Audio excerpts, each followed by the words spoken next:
Welcome to Fullerton College Football on SportsNetUSA.net. Hey, I'm the old guy along with Corey Neyland and Ryan Osborn, and we're happy to be here one more time at Sherbeck Field to bring you an exciting game. And Corey, it really comes down to the winner of this game will easily move on.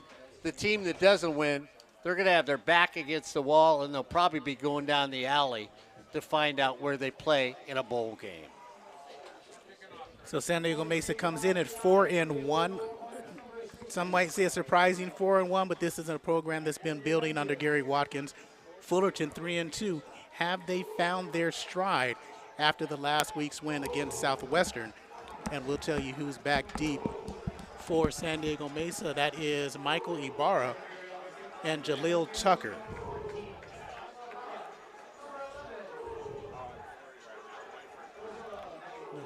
Two is Jaleel Tucker and Mark 11 de jour Paget on that far side. So we start this off. San Diego Mesa will receive.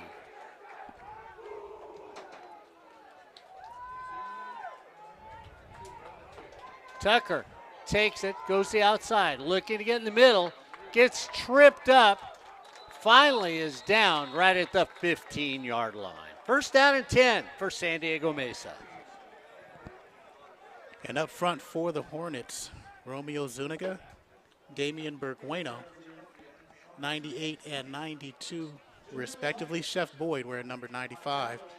And all getting the start up front is going to be Chris Harvey, number 90 on the right side. Jeremy Naborn, Ethan Charpentier, and Sean Malcolm, the backers. Leatherwood comes out at quarterback. Big quarterback is what we heard when you look at him. This kid's got an arm and can fling the football. Corey is one of the more prolific passers here in the SCFA. First down and 10 for San Diego Mesa, right at the 15. Paget goes in motion. They're going to hand it straight up the middle. No doing there as the defense comes up big on the first play for San Diego Mesa. And Bryant Meredith is a far side corner mark. He gets the start as usual.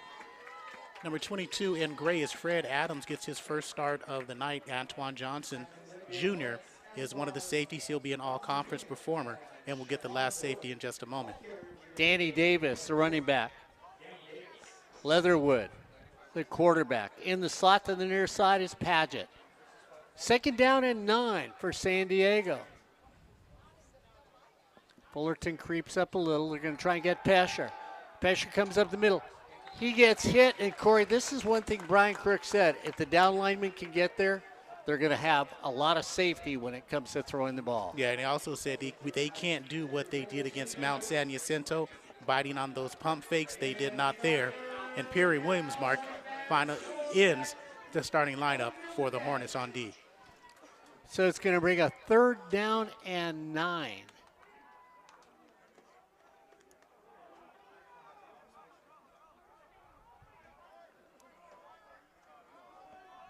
Leatherwood once again, Paget in the slot.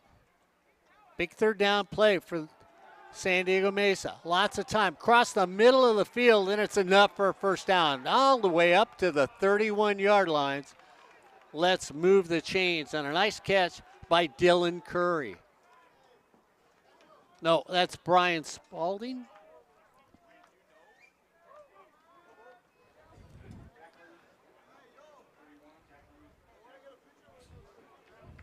First down and 10 for San Diego, right at the 31-yard line. Leatherwood didn't feel any pressure that time around. Throws it out in the flat. Nice defensive play for a loss out there as the Hornets get to the ball quickly. Bryant Meredith on the stop, brings down de jour Paget. Up front, mark for the Olympians, Kanoa DeVore, Cody Kamphonic, Diego Blatter, Landon Talo, and Aiden Hubble up front. Big offensive unit. Paget and Bassler come to the near side of the field. Danny Davis still in at running back for San Diego. Second down and 12 for Mesa. Looking across the middle. Ball was deflected. Corey, you always talk about defensive backs not looking for the football, but the hit, it was anybody's ball there. Yeah, Charpentier was there. He could have had his second interception and a lot of room to run if he makes that pick. He has one interception return for a touchdown already this season. Caleb Smith comes in. Chris Harvey is out. Hurry up offense for San Diego. 3rd down and 12. Defense walks up, trying to get pressure. Almost jump on the play. They hold up on a hard count right there. Paget still over on the near side of the field. Ibarra comes with him. Paget changes things up at the line of scrimmage. Danny Davis, running back. Leatherlax has time. Big man takes off running. Has to step up. They bring him down. Ball comes out. It's anybody's ball. I think the Hornets have it right at the 30. And I couldn't tell if that was Caleb Hadley who made the hit or Fred Adams. Anyway, the Hornets come up with a big hit and a big turnover. So Jax Leatherwood tries to take off running, Corey, not because of pressure, just because he thought he has an opportunity. The ball gets hit by a defensive player. Ball comes out. First turnover in the game in favor of your Fullerton College Hornets. Toby Schmidt comes out to start the game. Elvis Vakapuna in the backfield with him. 1st down and 10 for the Hornets at the 31-yard line. Big break, the way to start it off with 12:44 to go here in the first quarter. Hand it off, Vakapuna tries to throw a block. Defensively, they can't get to the outside. And a loss of 3 on the play. And it'll be interesting, Mark, if they try to extend and stretch those plays, it's going to be difficult against a big defense, a big fast defense of the Olympians.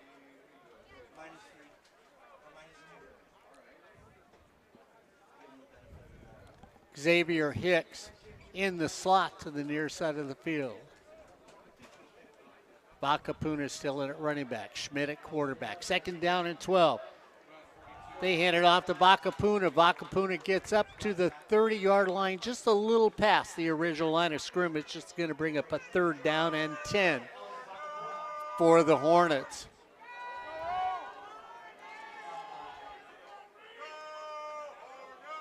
Bevenu and Hicks to the near side of the field. Vakapuna at running back. Schmidt at quarterback. 3rd down and 10. Well, they played 2. They're back where they started after the turnover. 11:35 to go here in the first quarter. Schmidt goes back, protected well, has time to throw, goes over the middle of the field, and just cannot thread the needle as he tries to get it to Desmond Duffy and misses Duffy on a fly pattern.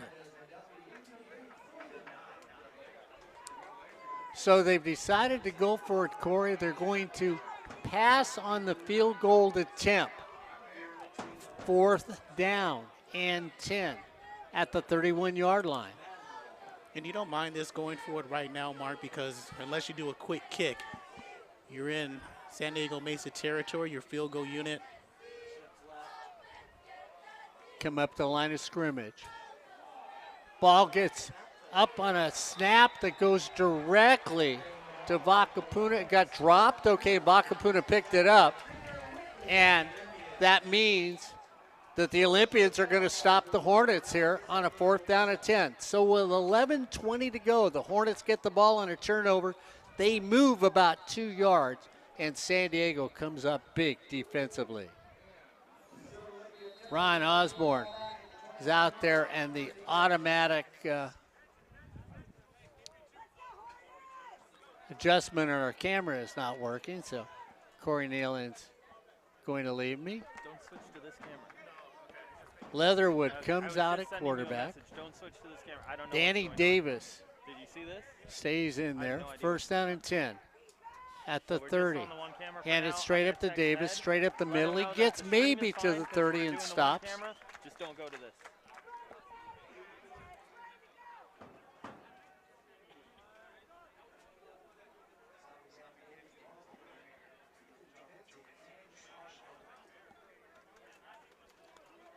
So a gain maybe of about a half a foot on that one. 2nd and 10. Jax Leatherwood trying to find something. Davis still in the backfield. They creep up. Leatherwood says, hey, let's change things up just a little. Hornets are coming. Leatherwood feels the pressure across the middle of the field, and he felt the pressure right there as he tried to get it to Troy Bassler, and Bassler couldn't catch up with the pass. Again, Burgueno putting pressure up front along with Chef Boyd. That interior unit, Damian Burgueno on the season, tied for 2nd in the SCFA for sacks with 3. Chef Boyd, 3.5 in the SCFA, is tied for 1st. Tucker on the far side of the field. Bassler on the near side of the field. Davis at running back for the Olympians. Leatherwood stays there at quarterback. Hornets creep up here on the outside. Looks over, checks down. 3rd down and 10. They come from the opposite side. Leatherwood throws to the vacated place, and that's Paget, who gets enough for a 1st down over the 40 all the way out to the 43. Fullerton wins zone. They found the soft spot. Paget, very dangerous out there. One of the explosive offensive guys for the Olympians. They beat Golden West earlier this year. They beat them 22-7 pretty soundly. That might have been their most efficient offensive game. Tharp on the far side of the field. Paget on the near side of the field. Davis stays in at running back for San Diego. Leatherwood at quarterback. 1st down and 10. The Olympians look for a little movement. Straight up the middle, dive play right off a guard. Gain of about 3 on the play for San Diego. Naborn. Burgueno again on the stop.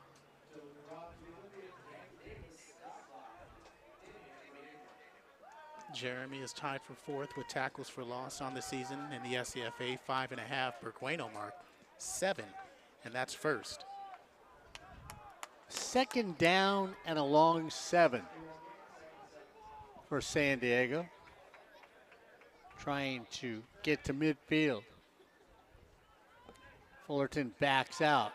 This time, Leatherwood, the big quarterback, throws it across the middle. Incomplete pass. So Corey, he tries to get people to come up when he takes off running and hopes that a receiver opens up the middle, threw it sidearm, threw it too far. And what happens is they do that a lot. When he scrambles, the receivers go deep because he's got that big of an arm. If he connects, that's 6 working against Fred Adams. Chance Bell goes out. Bell leaves. Bassler comes back in. Bassler goes to the far side of the field. Paget comes to the near side of the field. Davis at running back.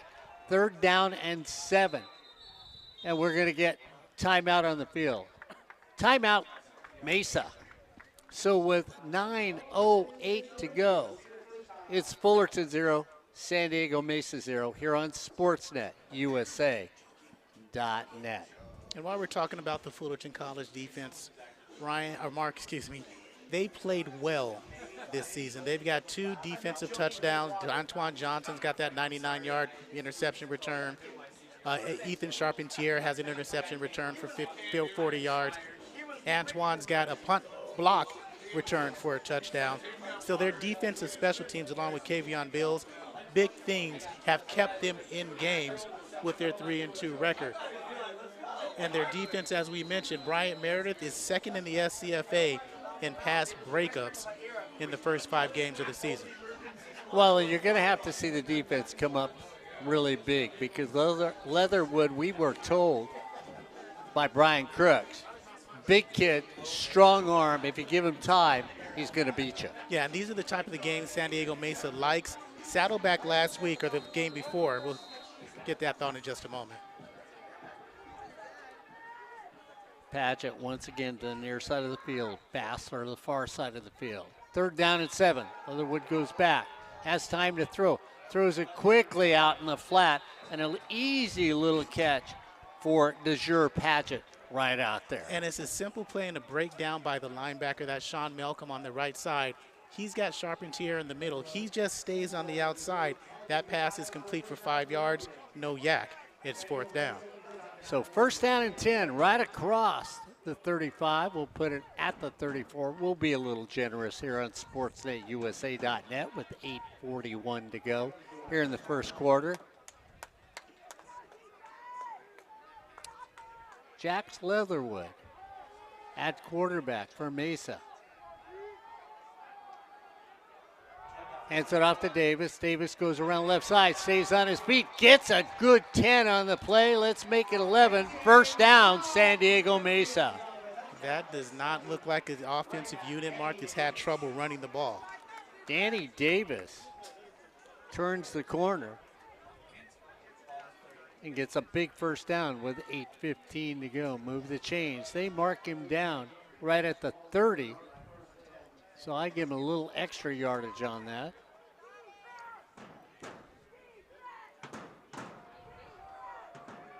Leatherwood goes back, finds an outside to run. He's going to step out of bounds after gaining maybe a yard on the play. And he's not a guy who's going to try to stretch the field with his legs. He'll get out of bounds quicker than a guy who's more athletic on the outside. And they're getting off to a pretty good start. Fullerton's defense is going to need to hold them because they've struggled. Saddleback jumped on them last game, and they couldn't quite catch up. Fullerton needs a big play here. 7:44 to go. Second down and 10. Right at the 30. Leatherwood there. Davis at running back. Big second down play. Hornets creep up. Come straight back. Big man across the middle. Incomplete. And again, pressure on the quarterback stops him from doing anything. And what Fullerton got away with is that's the second time they brought their safeties up to fill holes, and that leaves one-on-one on the outside. Those deep post routes, if thrown a little bit better, are connection for first down, maybe touchdowns. Look at Leatherwood averaging 189 yards a game. 9 touchdowns, 4 picks. His longest play is 48 yards for the Olympians. Third down and 10 at the 30. Hornet defense is just trying to bend a little. They don't want to break right now. Here comes the pressure on the outside. Flips it over there. Nice back shoulder catch, and you couldn't have thrown that any better for a first down as they get that to Tucker, who was open on the left-hand side.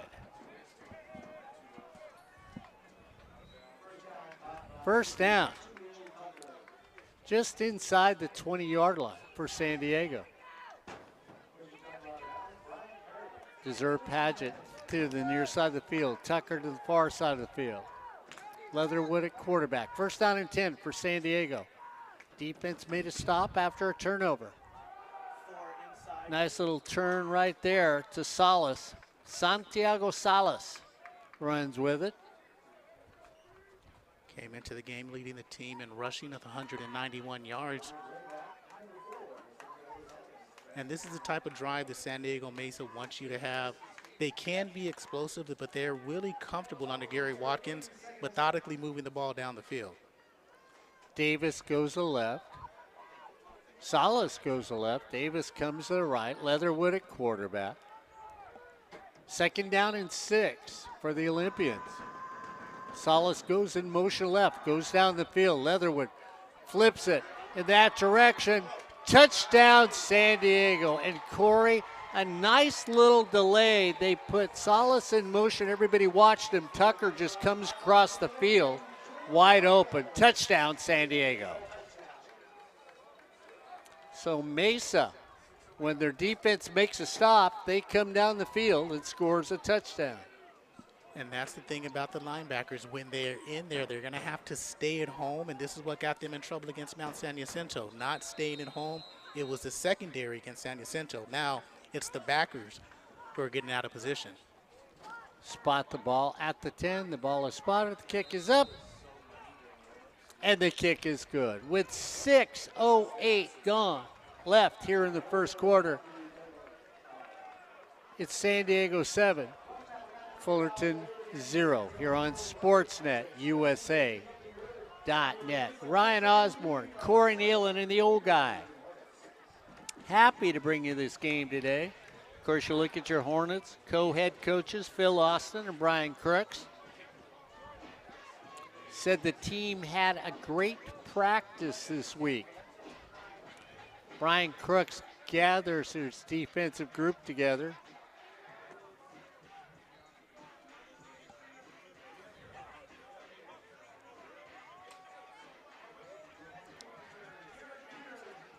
All you have to do is press the cut button. Or So Bills and Peters are back deep right in the middle. Just press cut to go back for the Hornets. Kavion. We'll see who it goes to with 6:08 to go.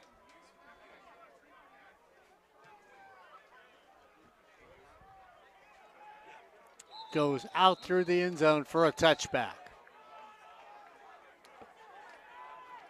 So the Hornets look to respond offensively with 6:08 to go here in the first quarter, trailing 7-0 to San Diego Mesa here on Sportsnet USA.net. Ryan Osborn, Corey Neyland, the old guy, happy to bring you this game tonight here on Sportsnet USA.net.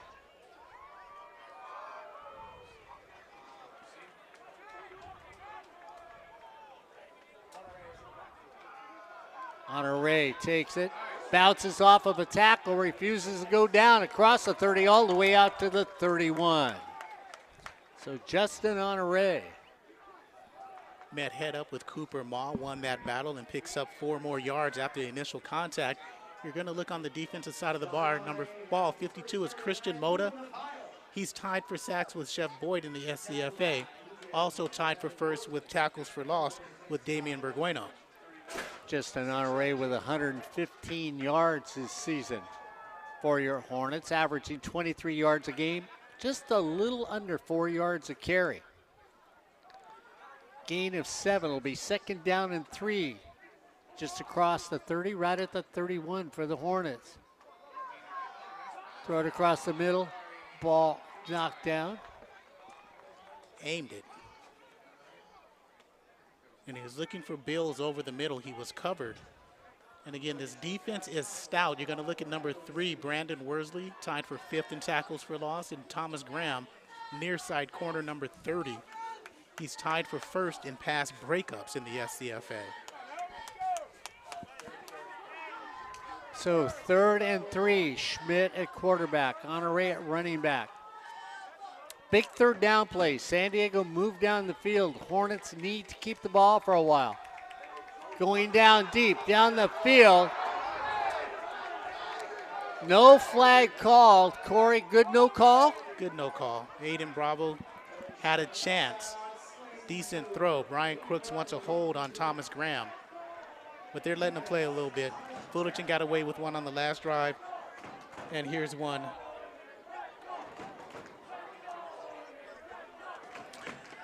Okay, maybe. So Aiden Bravo goes down. Corey said, now that I look at, maybe he was grabbed along the way. Oh, he was definitely grabbed. That's going to be Alante Logan. Back deep. Ball is blocked.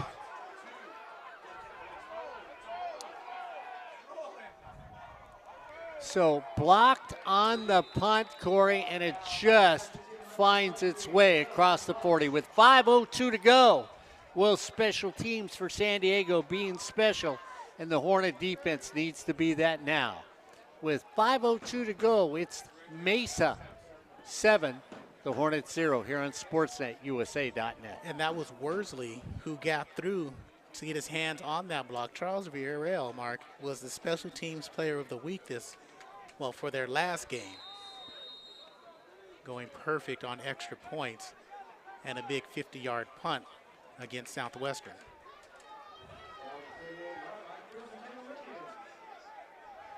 Leatherwood comes out with an empty backfield. Goes back.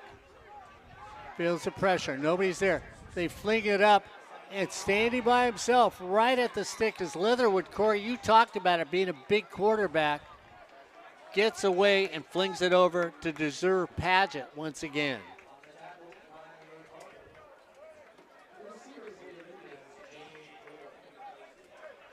Nathan Porter. Okay.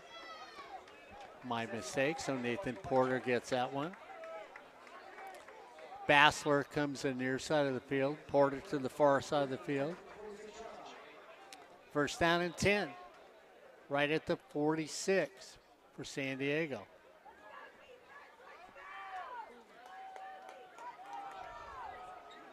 Drop the middle, drop for a loss on the play. Defense steps up on the run.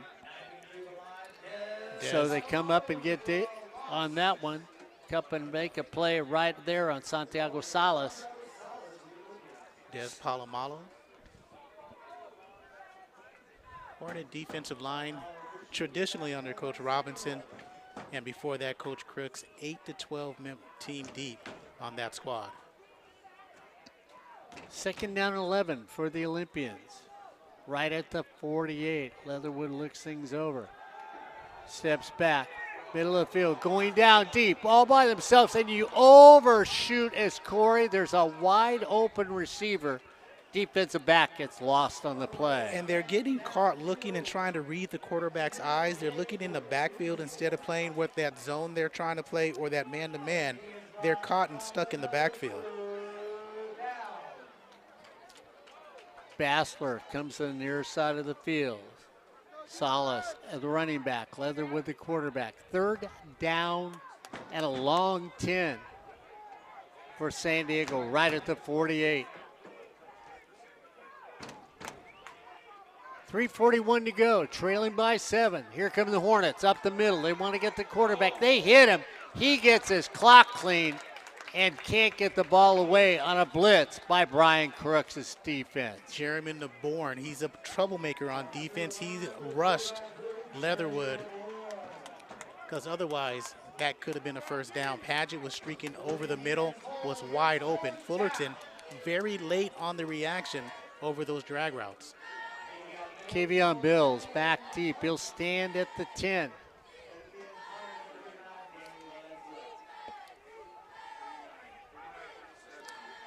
Danny Valencia comes in to punt it away for San Diego.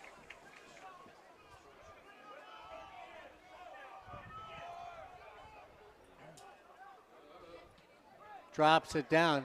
Bill signals for a fair catch right there at the 9-yard line with 3:31 to go here in the first half.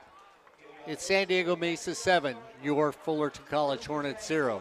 Here on Sportsnet, USA.net.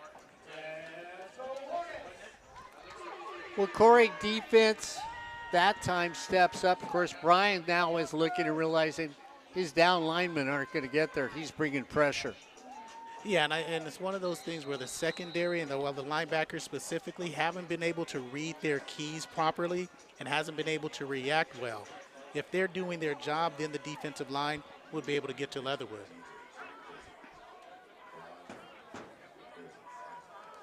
Toby Schmidt in the game as your quarterback today for your Hornets.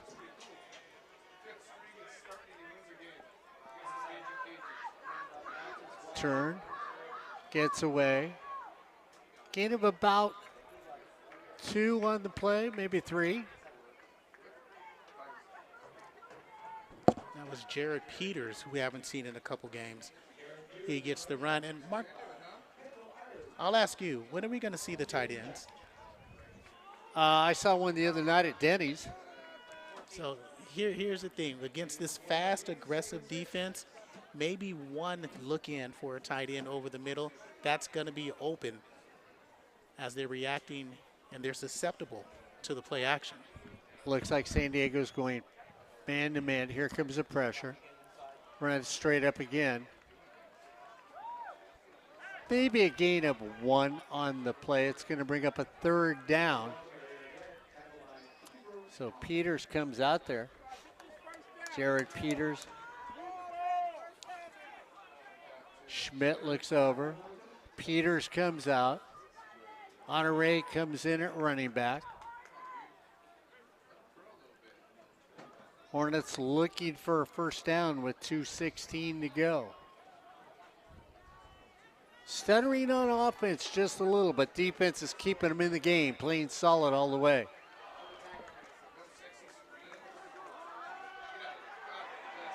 Schmidt takes off running, gets smothered quickly, and they get nowhere on the play. Jaden Jackson loops in. He's kind of that rover position for the Olympians, and he roved on over to the backfield and gets that sack.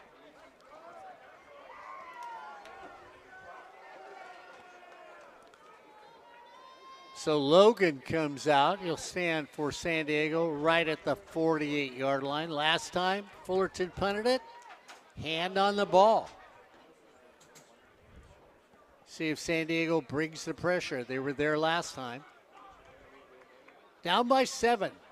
1:20 to go here in the first quarter. High snap. Cleared. Ball just gets away, but in doing so, it's a kick that barely gets over the 40-yard line. So San Diego, with a 1:11 to go, is going to have outrageous field position once again. It kind of reminds you of the Canyons game. Yeah, it does. Canyons figured something out against Fullerton. If you're bringing 5 or more, or excuse me, you're bringing 5 every time, it kind of disrupts the flow of the Hornets and makes them a little bit nervous. And so that offensive unit plays on its heels rather than moving forward. Salas comes out. Leatherwood at quarterback. First down and 10, right at the 40 for Mesa. They're up by 7. Minute to go here in the first quarter. It's offense for San Diego, big defense for the Hornets. Give it to Salas, turning the corner. Makes the corner, cuts, steps out close to the 40. They're going to give him all the way down to the 39. Be a gain of 2 on the play. Romeo Zuniga was sandwiched in between Aiden Hubble and Landon Tallow. And Mark, it's one of those things where Landon Tallow 6'2", 326, Hubble 6'8", 305. Zuniga thought he was held a little. Watch Chance Bell, the tight end, on this side of the field. Bassler on the far side of the field. Second down and 9 for Mesa. Leatherwood goes back, has time. Now he's going to take it down. He's got to run. Throws across. Picked at the 30. Up the field, and Corey Neyland, we're going to get a flag at the end. But defense comes up big with a turnover. And that's Fred Adams, who gets his first start of the season, and he's got his second interception of the season. So as Leatherwood was trying to move out to his right, he telegraphs his pass, and this time Fullerton stays at home in a man-to-man. Fred Adams reads it, and they're going to back him up just a little bit, possibly, as a flag was thrown at the 42-yard line. So they tried to go to Kendall Iserman, who also plays receiver for San Diego. They get picked, and the defense comes up. Personal foul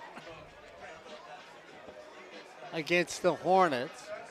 Is that a blindside? Yeah, because I think what happened after the interception, and you can't hit anybody down low after the interception. And if somebody just turns around, this is where Phil Austin would tell you, blindside blocks are really hard to call. So it's going to move it all the way down to the 27 with 24 seconds to go. Well, the defense steps up and says, hey, you don't want to do anything, we will. Here on SportsNetUSA.net, Schmidt looking to do something. Throws it out in the flat, and it's going to be a struggle to get a gain of a half a yard on the play. And that's not going to work against San Diego Mesa. We've seen them in the first 5 games. They're quick, fast, and athletic. There's a difference between quick and fast, Mark. Quick first step, yeah. Fast means you can go sideline to sideline. Athletic means you ain't getting on the outside. So you're gonna have to get inside, establish, and make sure you establish that run. Make sure and have the commitment to that run, and get a tight end involved. Get something in the middle of the field. Get one series where you give your quarterback time, and that'll be the difference in this ball game for the Hornets. So we come to the end of the first quarter at San Diego 7, Fullerton 0 here on SportsNetUSA.net. Ryan Osborn, I know you're down there, buddy. I mean, You're awfully quiet. Does this feel like an old movie? You know what? It's got a lot of reminiscence. See, there's my 10-cent word for the night. A lot of reminiscence to that Canyons game that Corey was talking about. But you look at this defense, Mark. We talked to Coach Brian Crooks before the game. He mentioned that what he liked from his team going into this last week is their intensity coming out of the bye week. And it just seems like defensively, defensive backs on the cornerback side have been on it. Now, when you look at it, Mark, I mean, a few moments ago you mentioned it. This is a team for Fullerton College that has been able to rely on their defense year in and year out over the last, we'll say decade or so to get them a big play. They've done exactly that on 2 drives. Well, we'll see if they can do something here. Bevenue and Hicks go to the far side of the field. 2nd down and 7 for the Hornets. Just short of the 30-yard line. And Mark, San Diego Mesa is constantly in that nickel formation. Cooper Mal, number 50-43 is Kashawn Ford. They switch. They say to Schmidt, we're coming. Run it straight up the middle. Right across the 30, maybe to the 31. And Mark, you like that. Dylan Curry makes a stop, but you like that call because both Ford and Mal were coming for the blitz from the outside on the tackles. If the offensive line makes that one block, it's going to free up the back, and it could have been a big play, but a good D by the Olympians. So it's going to bring up a 2nd down, and I'm going to say a long 5 yards for your Hornets. They're coming on the outside, across the middle of the field. So caught. Is it going to be enough for a 1st down? We'll see if Aiden Bravo comes away with it. They're going to move the chains. So Aiden Bravo catches that. 1st down for the Hornets. Bravo stays on the near side of the field. Hicks and Bevenue to the far side of the field. 1st down and 10. Bakapuna in at running back. Schmidt at quarterback. 13:58 to go, trailing by 7. Hornets looking for a sustained drive. Run it, dance up the middle. Gain of 2 on the play, down to the 42.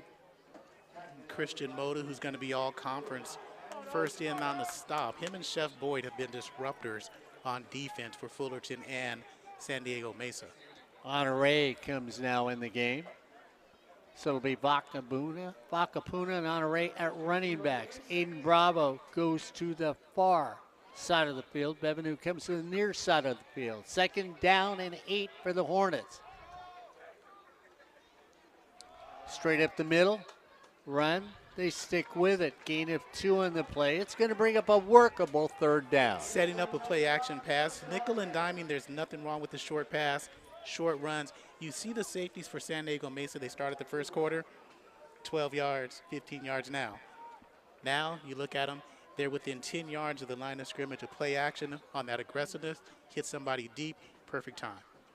Bevenue looks over to the sideline. Corey Neyland says, just once, guys, look for a tight end coming across. Take him down about 8 yards, have him cross the field, hit him. 1-2, plant the back foot, throw the football. We're going to get timeout Fullerton. So with 12:30 to go, here in the 2nd quarter, it's the Olympian 7, your Hornets 0, here on Sportsnet, USA.net. And what makes this Olympian team dangerous, Mark, is because the secondary, we've seen a lot of 5'8", 5'9", 5'10", 1 6-foot corner or safety. The Olympians have 3. 6 foot is Brandon Worsley. 6'3" is Thomas Graham. Thomas Graham is 6 feet. John Shepard is 6'3". So there's 3 guys 6 feet and above who, if you're going to challenge down the field, you're going to have to make excellent throws. But like Aiden Bravo did on that square end, he bodied him up and boxed him out like a rebounder in basketball and make that catch.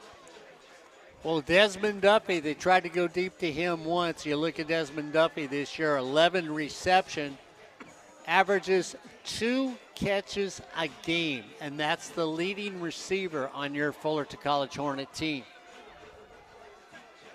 Big 3rd down play early in this game here on Sportsnet USA.net.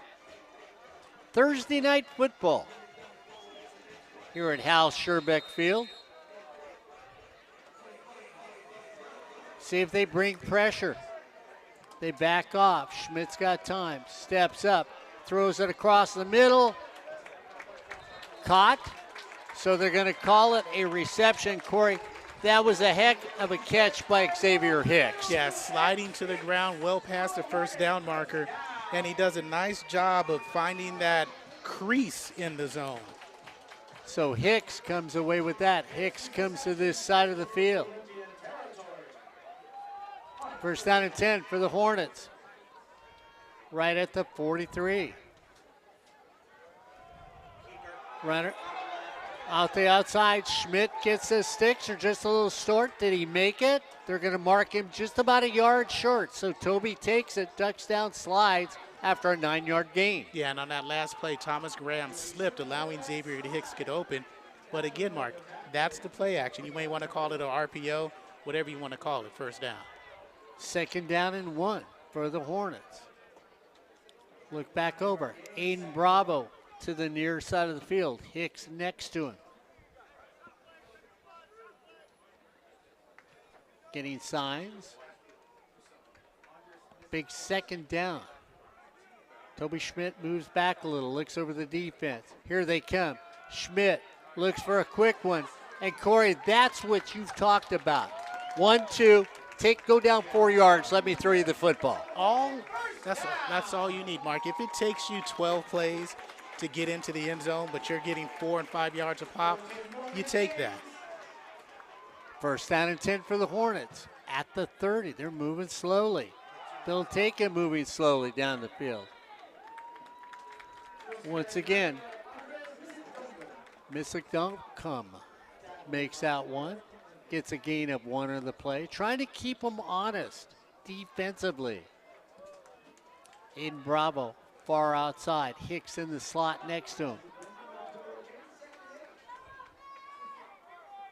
Braden Cook, Mark, and Dylan Spencer on this right side has their work cut out for them. Mikado Walker is the center. Desmond Duffy goes to the far side of the field. Run it again. Off a tackle. Nobody there but yellow and white. That are the colors of San Diego Mesa, and the Olympians stand up big on that play. It's going to bring up a third down and waiting for them to put down the marker. Let's just make it 10 with 9:57 to go. Be interested if the Hornets forego a field goal attempt and make this 4-down territory. Long of the year for Viriel is 23 yards. Schmidt sets the offensive line. Across the middle of the field. Caught, dropped in the middle of the field. And Corey, for a second, it looked like it was going to be there. Desmond Duffy can't make the catch. It was a low throw by Toby Schmidt. It's one of those things where you got to have it. Even though it was low, Toby Schmidt got to put a lot more air under it. He aimed it, and it was low. That's why it was dropped. Furiel will attempt a 45-yard field goal. 35 yards, you add 10. It makes it a 45-yard attempt with 9:29 to go. The ball is up, and the kick is good. With 9:25 to go, will the Hornets get on the board? It's San Diego 7, Fullerton 3, here on Sportsnet, USA.net. Season-long field goal for him tonight. Yes, it is. His previous long was 23. Well, it's not bad at 45, and it was plenty of leg. That would have been good for almost 55. Ryan Osborn, Corey and I sort of looked at each other. I know it looks like a smart call now, but we've seen him kick, so they took a chance with that long field goal. And I think a lot of it has to do with what we saw while we were on the field earlier. He was actually hitting, just like what Corey was talking about, from 55 in pregame warmup. He hit 4 straight from that same spot. Actually, he hit 4 straight from each hash mark. So you look at what you see in warmups, it gives the coaching staff a little bit more confidence to say, hey, you know what? We're very happy with where we are on the field, and we'll give it up to him to knock that right through.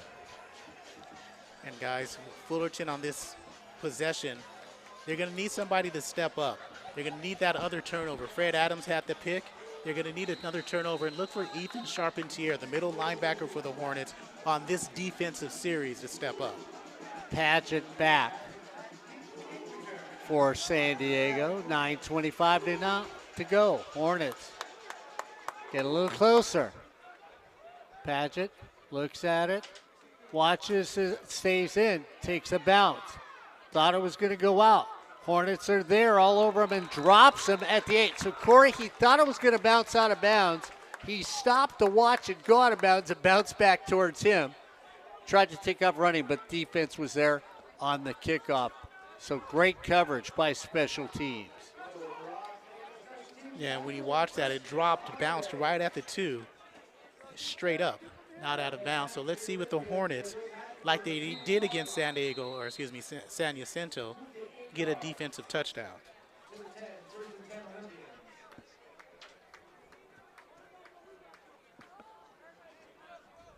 So Jax Leatherwood comes back out. Iserman to the near side of the field. Run it right around as Davis takes it off of the right tackle. Defense smothers and closing the line down. No gain on the play. 2nd down and 10 with 9 minutes to go. So Brian Crooks' defense is stiffening up. Naborn and Hadley underneath the pile. Tucker comes the near side of the field in the slot next to him.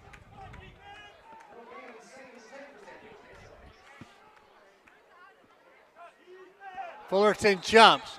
They're going to deaden the play there, and everybody thought it was going to be a free one. Desir Paget said, I'm all alone, let's go. Be offsides against the defense. So they'll get a free 5 for San Diego. 8:38 to go, 7-3 here in the first half at Hal Scherbeck Field on a beautiful Thursday night. Nice breeze blowing out here. Iserman comes out again to this side of the field. Patrick comes with him. Davis in the backfield. 2nd down and 5 now.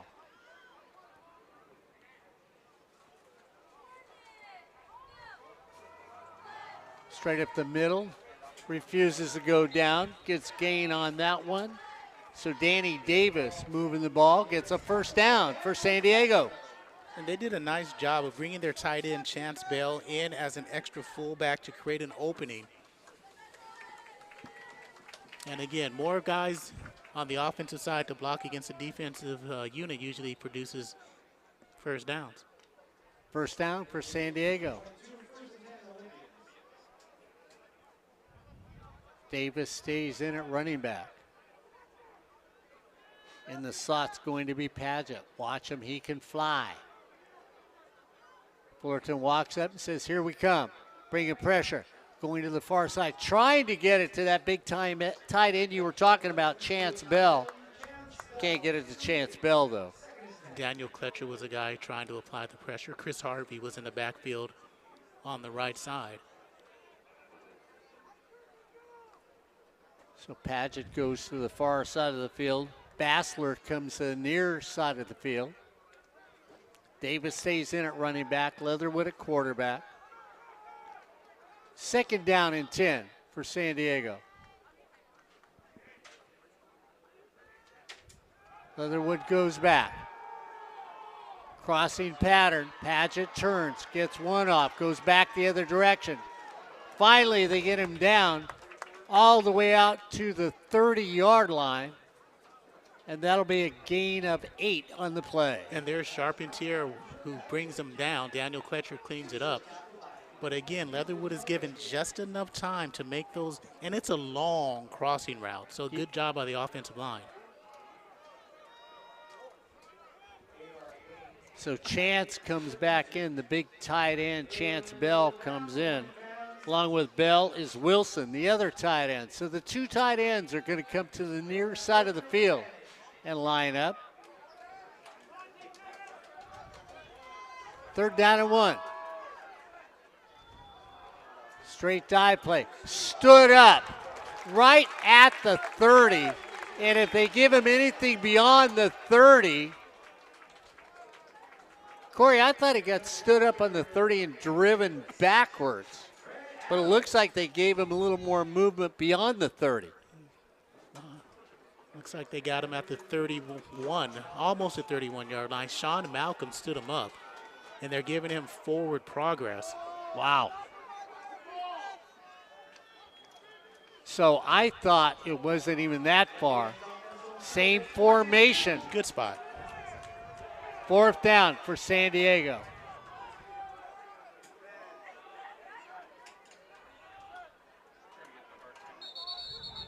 We're going to get timeout, or is it going to be timeout for San Diego? So San Diego tries to get them to jump. They won't do it with 5:48 to go.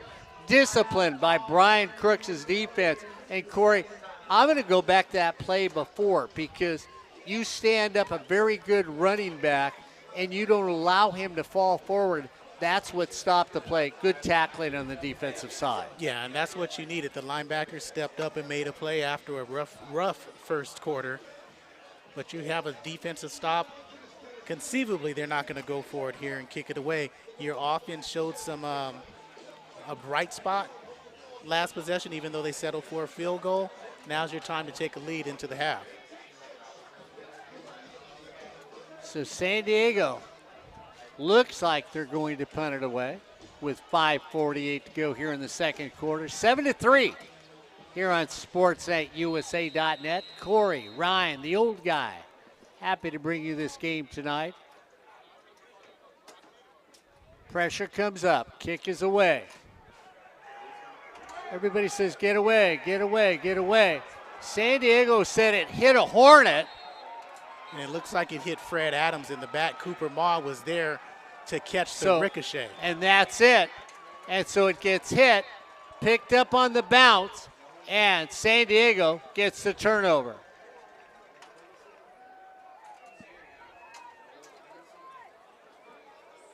And that's exactly what happens. It hits Fred Adams, Mark, in the back, pops right up a favorable bounce for San Diego Mesa. And if I'm not mistaken, guys, the reason why they're talking is because, and correct me if I'm wrong, you cannot advance the football after recovering that?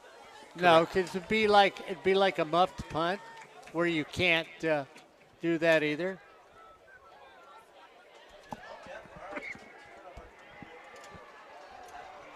So the Hornets got the stop they needed, guys, but again, unfortunate situation puts them back on defense, and let's see if San Diego Mesa can take advantage. Here's where a 4-1 team that wants to take that next step scores 6.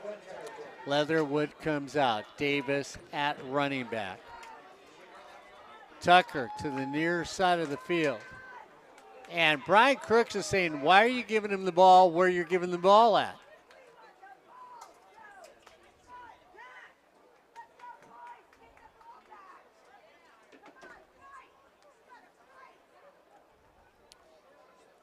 And Ryan, since it's not a muffed punt, I think it would stay.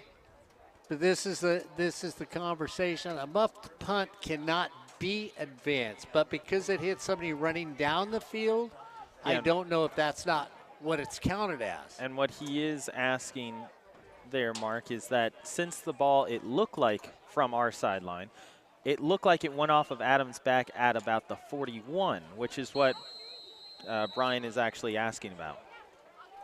So 1st down and 10 at the 30 for San Diego. Defense needs to find a way to stop them. Going to hand it right at the corner. Drop down. Ball comes out. Picked up all the way down. They're going to say he was down. Now, we couldn't see Corey Neyland if the ball actually came out. Ryan, did you see if the ball came out? No, I was blocked out by the sideline. So they called him down. Break for San Diego. Tucker comes in near side of the field. Davis at the running back. Far side of the field in the slot is Pageant. Iserman outside of him. Leatherwood at quarterback. Davis at running back. Second down 11. Leatherwood throws it up. Flips it up. He's taken down. And Corey once again, defense comes up to make a play. Burgueno once again with the quarterback hurry. 4:51.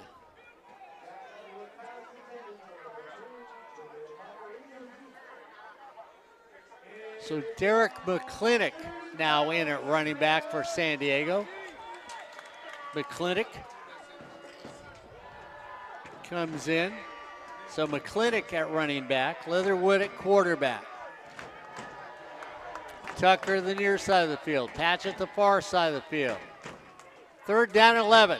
Leatherwood has time to throw, flings it over there, picked off again by the Hornets.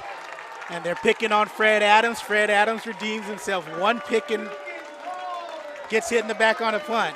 Redeems himself with his second pick of the game, his third pick of the season. A heck of a start for Fred Adams.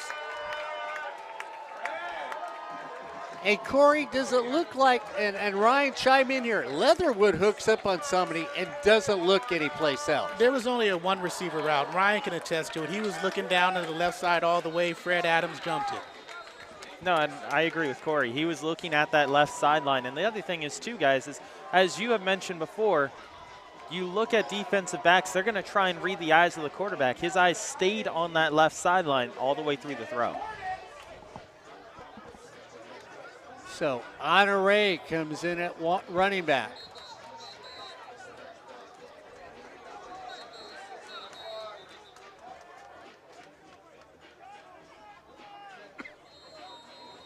They wind the clock with 4:46 to go. So back-to-back turnovers in a way. Pump fake. Looking to go deep. Throws it up. Ball is up. Missed. It was there, Corey, for a second on a pump fake. And I thought you could just say to yourself, oh, this is money. And it just gets away from Henry. What are you saying? It went right through his arms. Corey Neyland says it went right through Henry's arms. Second down and 10. 4:39 to go. Brian Crook's defense is playing football tonight here on SportsNetUSA.net, keeping your Hornets into it. Run straight up the middle. Nice gain of about 9 on the play. So Honore picks up 9. It's a third down and a long one for your Hornets.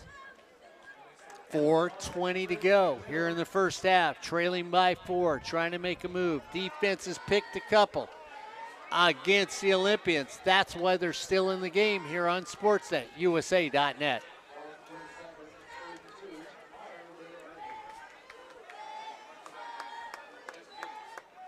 Just short of a first down. Well, what are you doing, Mr. Neyland? Well, You're going for it, aren't you? you know, we saw Brandon Nunez the other night get a start at the next level for New Mexico State. Get Schmidt on the outside to try to pick up that, but this is the smart, safe move to get Villarreal out. Vacapuna is the up back, one of the up backs, so it's only fourth and a foot. Be interesting if they would go for it here. Logan back deep for San Diego. He's going to stand right around the 20.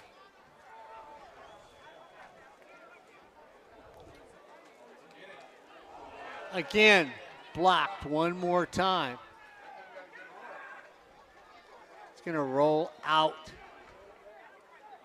down to the 43. So a couple blocked punts for San Diego here on SportsNetUSA.net. Didn't know if he grabbed it, but again, it was rushed. And that was Mal. And it was, you're right, good eyes, Mr. Pavlovich. Got that right hand on it. Harry Williams IV is the safety out there with Antoine Johnson. And much like San Jacinto, defense, do they need a score? Yeah, they do. Ryan Osborn, you know what this game reminds me of? What's that? Eating a Corey Neyland peanut butter and jelly sandwich. You just know that it never tasted as good as you thought it should here on SportsNetUSA.net. Counter. Trying to turn the corner, stays on his feet. Got to get him down, and if he can't tackle Shaw, he's going to keep running. Jalen Shaw, as they have multiple running backs for this San Diego team. Yeah, but no one really stands out, though. They haven't really established that running game. It's one of those teams, guys, that we're going to just keep you honest with the run. Tucker to the near side of the field. Shaw at running back. Patchett to the far side of the field. Iserman outside of him. Leatherwood at quarterback. 2nd down and 1 right across the 50 for San Diego. And it again.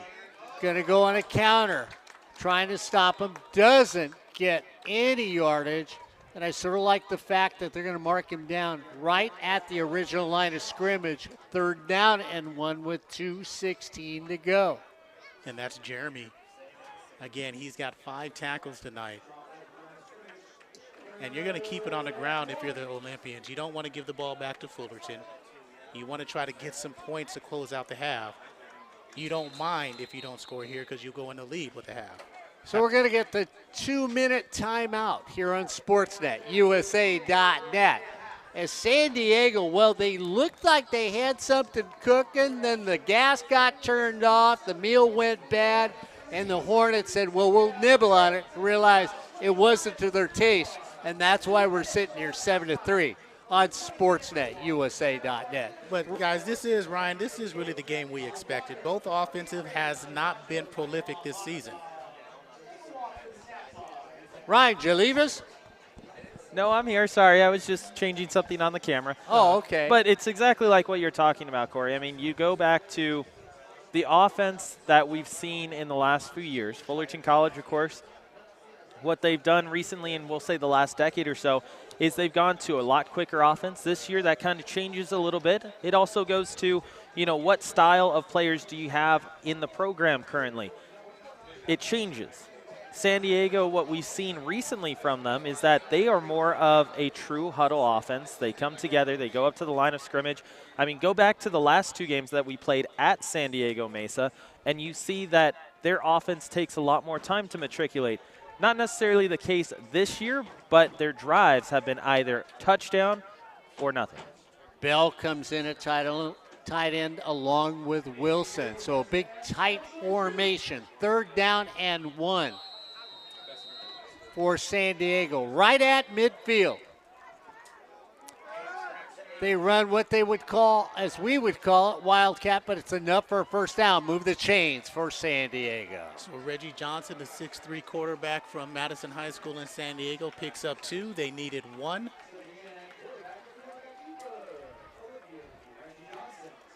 Leatherwood comes back in. Jalen Shaw at running back. Chance Bell, tight end, this side of the field. DeJure Padgett comes with him, and Nathan Porter. 1st down and 10, right at the 47-yard line. Leatherwood goes back, hands it off one more time. Hold on the corner, never called. And Corey, it was a blatant hold on the corner by San Diego, and the official must have just said, you know what, I got something in my eye because I never saw it. Brian Crook said, how can you not throw a flag on that one?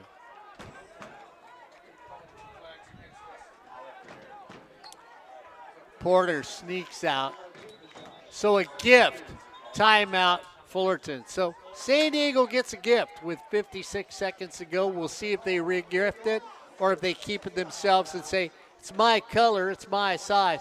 Almost like, you know, Ryan Osborn, those good-looking golf shirts we got here at Fullerton College when we were out there the other day for a little commentary about golf on the upcoming coaches show. Yes, indeed. And Mark, you mentioned that coaches show. The Fullerton College women's golf team, of course, played over at the Fullerton College golf course this last week, specifically yesterday. And you know what's interesting? You can talk about it a little bit more coming out of this timeout, but they all mentioned the weather was a lot more different than what they thought they were going to encounter. Yes, they've played out here at 5, 6 a.m. They've encountered slow greens before, but just the conditions of the course overall kind of presented an unexpected hazard. And if you are tuned into the Coaches Show each and every week, you're going to hear Ari Nakshon and Mark Pavlovich talk to not just Fullerton College, but also golf members from Orange Coast College, as well as the coaching staff for Fullerton College. Leatherwood comes out. What are you telling me? You're chilly down there, Ryan? Is that it? In a word, cold. It's a good night for a peanut butter and jelly sandwich. Second down for San Diego. Paget goes in motion from left to right. They throw it out in the flat. Nobody's there for him. He gets enough to move the chains. And that's a nice play, Corey, because he knew how far he had to get. He didn't go any further. He stopped when he got a first down with 51 seconds to go. Yeah, and it's going to be imperative for Fullerton to hold him. The San Diego Mesa kicker has a leg, so 5 to 10 more yards, they'll be in there in his range. Fullerton will get the ball to start off the second half. So if they can hold them to a field goal, they'll only be down by 7. Leatherwood looks things over. Big first down. Maybe there's that other interception left in that defensive tank here in the first half. They come up. Leatherwood decides, I'm going to run it. Takes off, slides, goes down right at the 30. That's where they should mark the ball. And the reason he took off, because he was eyeing Nathan Porter. If he throws it, Fred Adam has his 3rd pick, but this one goes for 6. Second down and 4 at the 30. Go back. Looks across the middle of the field. Right there to Paget. He gets hit. Flag on the play. And Corey, how do you throw that flag? Ryan Osborn, I'm going to you, buddy. How do you throw that flag? I don't understand it, especially considering that he had taken a look upfield as well. The only thing that I can understand here or think here is either head contact or a targeting call. Mark, Corey, it almost seemed like he made the catch, made the turn, and then it goes shoulder to chest. Yeah, if they keep this flag, it is a horrible call by the officials. It was shoulder to chest. It wasn't head high. It wasn't head hunting. It wasn't helmet to helmet. It wasn't shoulder to helmet. That's a pick up the flag. So let's give Give credit. the official, let's give the officials credit. No, I wasn't going to give the officials credit. I was going to give this DeJour Paget credit for holding on to that ball. Jeremy DeBorn is a hitter, and he made that catch. Very good catch. Very good defensive play. Ryan Osborne, I'm going to give the officials credit because they talked about it and picked up the flag. You didn't see a penalty. Corey didn't see a penalty. And the officials realized there shouldn't be a penalty. I agree with you, Mark, because what you'll see too often is you'll see officials who throw the flag and then say, you know what, my judgment on the initial play was exactly what I'm going to keep with. After the conference with different officials with different angles, like you said, you give a lot of credit to the entire group because they said, hey, you know what, from my angle, from our angle, the way we saw it wasn't the same way, so they pick it up. Not necessarily what you would see, especially in the last few years that we've been watching community college football. Yeah, and we have been critical of referees all year long. Yeah, and what they've done is they came to a consensus, like our listeners in Moreno Valley coming to a consensus on the right way of a peanut butter and jelly sandwich. Only grape jelly belongs on there. Thank you for the vote of confidence. Grape jelly up 1-0. Wait a minute. Are these all people that you know? Hey, just random strangers. Oh, yeah, okay. They all have the same last name as you do.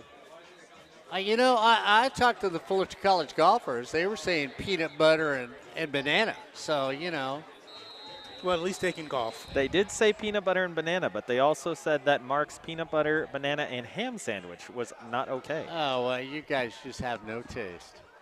Fullerton comes up. Here comes the pressure. Throwing it up. Throwing it away. Incomplete pass. 13 seconds to go. 4th down, so they will attempt a field goal. Again, the defense comes up big. Yeah, and this time, Jeremy Naborn, who makes the hit, he follows the receiver. It looks like that was Eilman. Irishman across the field allowed Des Palomalo to get in there and get pressure on Leatherwood. So they're going to spot the ball at the 33. You add 10. It's a 43-yard attempt with 13 seconds to go. Timeout, Fullerton. So Robert Petrick, Mark, as long as 38 on the season. On the season, he's 6 of 7 in field goal attempts. He's got the leg. But if Fullerton can hold, Fullerton does get the ball back to start the second half. So a stop here would go a long way. And if you're saying it's too cold tomorrow night, you got nothing better to do, well, it is going to be Football Friday, this coming Friday. We're going to have Saddleback Soccer here on sportsiteusa.net, followed by Saddleback Volleyball, and Football Friday here at Fullerton College. So, I mean, if you're in and around this area, hey, you can see the best team in the OEC playing soccer this Friday night here at Hal Scherbeck Stadium and get the opportunity to meet Joe, Ryan, and a group of very eager students here at Fullerton College, as once again, Hornet Radio is going to have Football Friday here at Fullerton College. High snap, kick is up, the kick is blocked, taken. Looking to turn the corner, they're setting up the wall at the 30. Got to keep going. Blocked down the sidelines. Finally gets knocked out of bounds at Corey Neyland. The kick is blocked. Less than a second to go, and defense and special teams have made the big plays in this game tonight for the Hornets. And it's Fred Adams who's returning the block kick. Damian Berg, oh, they got this, so they say officially it's Chef Boyd who got the kick.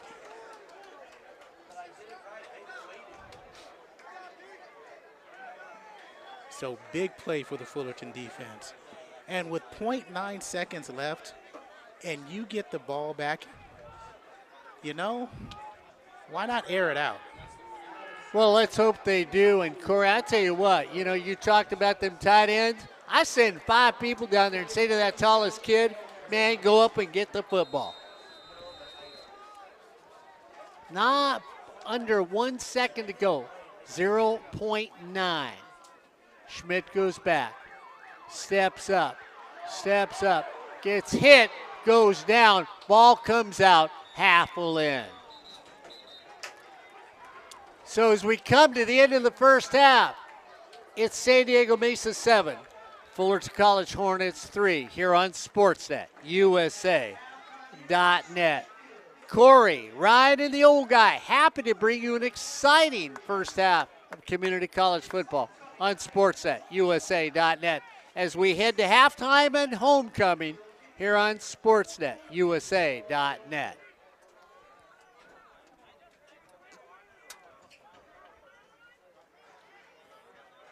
And Mark, don't forget other action, as you just mentioned on Sportsnet, USA.net.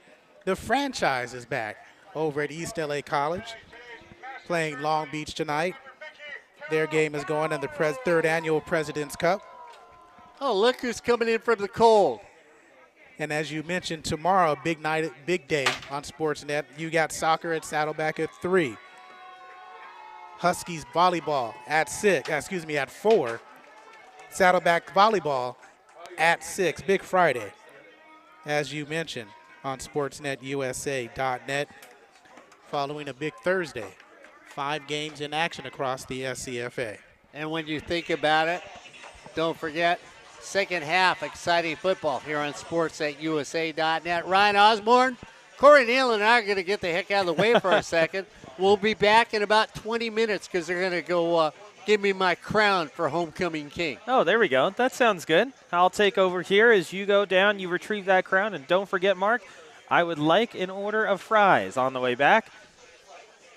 As we are set here at the half, here as Fullerton College, of course, like you were just listening to Mark mention, they are down at the half 7-3 in what has been a defensive battle for the Fullerton College Hornets. To this point, Fullerton College, well, if you were to recap the season, it's been a very interesting one because you look at Fullerton College, they start off the season against Santa Barbara. if you were here on SportsNetUSA.net, you saw a dominant victory for Fullerton in that matchup. Then they followed up in one of the more tough games to watch as a Hornet fan in the last few years, especially since at least the early 90s or so. You look at Fullerton, that matchup against Canyons, not exactly the way that they would like to continue the season. After that, Fullerton College gets a couple of wins. They find themselves in their winning ways, and they find a 3-2 record going into this last bye week. So Fullerton College gets the bye. They look for a chance to reset, and they come out here on homecoming night, a Thursday night against San Diego Mesa, only trailing it by 4. Remember, this is a San Diego Mesa team who is currently tied for the lead in their conference, along with Fullerton College, who is looking up at San Diego Mesa, Saddleback, and Riverside. Some halftime stats to this point: Fullerton College and San Diego Mesa. Fullerton, of course, with the 3 points. They got 4 first downs to their credit. Rushing yards, they have a total of 37 on 16 rushes, so just a shade over 2, we'll call it 2.2 yards per rush in each of their attempts. Passing yards, they've got 27, and total offensive plays for the Fullerton Hornets, 25 plays, 64 yards. On the other side for San Diego Mesa, they've brought up 10 first downs. They have rushed it 18 times, 56 yards overall. They have 91 passing yards to their credit. Total offensive plays, 40 for 147. So if you're looking at it from the first half perspective in terms of total yardage gained between both of these two sides, Fullerton and San Diego Mesa, Fullerton, of course, only 64 yards of total offense. On the other side for San Diego Mesa, 147. The difference in this one so far has been the turnovers. 2 interceptions have gone the way of San Diego Mesa as they have been picked off twice. Jax Leatherwood, of course, with 1 touchdown and 2 interceptions. He is 10 of 22 for 91 yards. And they have also had a kick blocked. On the other side for Fullerton College and Toby Schmidt, he is 4 of 9, 27 yards to his credit, no touchdowns, no picks. He does have a fumble, but that's more of an asterisk, a technicality, if you will, because, of course, that fumble comes on the last play of the first half, where Fullerton was just trying to air it out and see what they could get going. So, again, Toby Schmidt, 4 of 9, 27 yards. Jax Leatherwood on the other side for the Olympians, 10 of 22 for 91 yards, 1 touchdown, and 2 picks. In a couple of moments, we're going to get to the rankings in the state of California, which usually, as always, here at halftime for Fullerton College football, we start off with the rankings, and then we go to the out-of-town scoreboard. We will try and incorporate some of the standings across the state as well, so that way we give you an opportunity to take a look at not only what the scores are, but what they mean. You have to take the context when you see who won and what the surprises are. There won't be very much in terms of the out-of-town scoreboard, of course. Since today is a Thursday, there are only 5 matchups across the state of California, 2 of them here on SportsNetUSA.net. Fullerton College and San Diego Mesa happening at the exact same time as East LA is hosting Long Beach. So if you would also like to see even more community college football, well, you can do exactly that by tuning in to SportsNetUSA.net as Long Beach takes on East LA, just as you heard Corey mention right before the end of the first half. Getting back to these halftime stats, rushing-wise between these two sides, well, you look at the leaders in rushing for San Diego Mesa. Danny Davis with 6 attempts, 26 yards in total. He has a long of 14. Jalen Shaw's right behind him with 17 yards on 3 attempts. He has a long of 9, averaging just a shade over 5.5 each carry. Jax Leatherwood is there, but both of his attempts rushing-wise have been on scrambles. He's got 2 attempts for 9 yards and an average of 4.5 per time. Receiving-wise, Desur Paget, as they mentioned, 5 receptions, 32 yards. He leads the way. He has a long of 15. Jaleel Tucker with 2 receptions for 26 yards, and he also has the receiving touchdown that came on the right side of your screen into the near side of the end zone. For Fullerton College, receiving-wise, the guy leading the way is Justin Honore, as he has rushing-wise, not receiving, but rushing. Honore has 4 attempts, 18 yards. He's averaging about 4.5 per carry and a long of 7. Fullerton trying to get that running game to work for the Hornets because, of course, as we saw in the early going of this season, Where Fullerton really succeeded is by giving the ball to Elvis Vacapuna, Jared Peters, and Honore, gave them the opportunity to get up the field and establish the run game for the Hornets. That's where they succeed. That's where their strong suit is. You start with the rush, it opens things up for everything else. Fullerton wanting to establish that the rest of the way. Receiving-wise, only 3 different guys for Fullerton on their receiving core getting receptions here tonight. Desmond Duffy, he's got 2 and a total of 7 yards to his credit, averaging 3.5. Xavier Hicks has 1. He hauled that one in the second quarter for 13 yards, and Aiden Bravo has 1 reception for 7 yards. Overall, in terms of interception returns, Fred Adams with those 2 picks, as you heard earlier, it's his first start at the community college level, and credit to him. Not only does he have the 2 picks, he has returned it for 22 yards. He also returned the blocked field goal for over 40 yards as well. So Fred Adams Jr. is doing quite well here tonight. Charles Villarreal with the field goal from 45 yards out. Again, as Corey mentioned, that is his season long to this point. 1 of 1. On the other side for Robert Petrick, 0 of 1, and he has kicked in an extra point. So that is the halftime stats. You'll hear more context, more clues from Corey and Mark as the second half gets set to start later on. Now we take a look at the rankings, and going into the bye week, no big changes that we saw. There weren't too many upsets as opposed to just before that Southwestern matchup where Fullerton College got the loss to Mount San Jacinto. That was where more of all the surprises took place in Northern California, allowing for Mount San Antonio, or Mount Sac as we all know it, to move into that top spot in the state. Mount Sac ends up with a 4-0 record. They get the number 1 spot, 391 points, just barely getting over top of Butte, who ended up with a 5-0 record as they now have their opportunity to get a bye. Butte is 5-0. They have 2 solid wins over top 5 opponents, but Mount San Antonio, Mount Sac, also has the same resume, but they have done so in a slightly more impressive manner. So Mount Sac and Butte, those are the top 2 teams. 1 and 2 they sit, only separated by a grand total of 3 points. Now, as you keep moving down the list, you see a Southern California team who no one is shocked to see in the top 5. Riverside sitting at 4 and 1, sitting just about 23 points directly behind Butte, who received 5 first-place votes to Mount Sac's 11. Riverside 4 and 1, as we mentioned before. Riverside, with their loss earlier this season, kind of staggering just a shade, not nearly as strong as we saw last year's team. Last year's team just felt like they were able to romp through everyone but one team, your Fullerton College Hornets, who ended up beating them in the season finale, I should say regular season finale.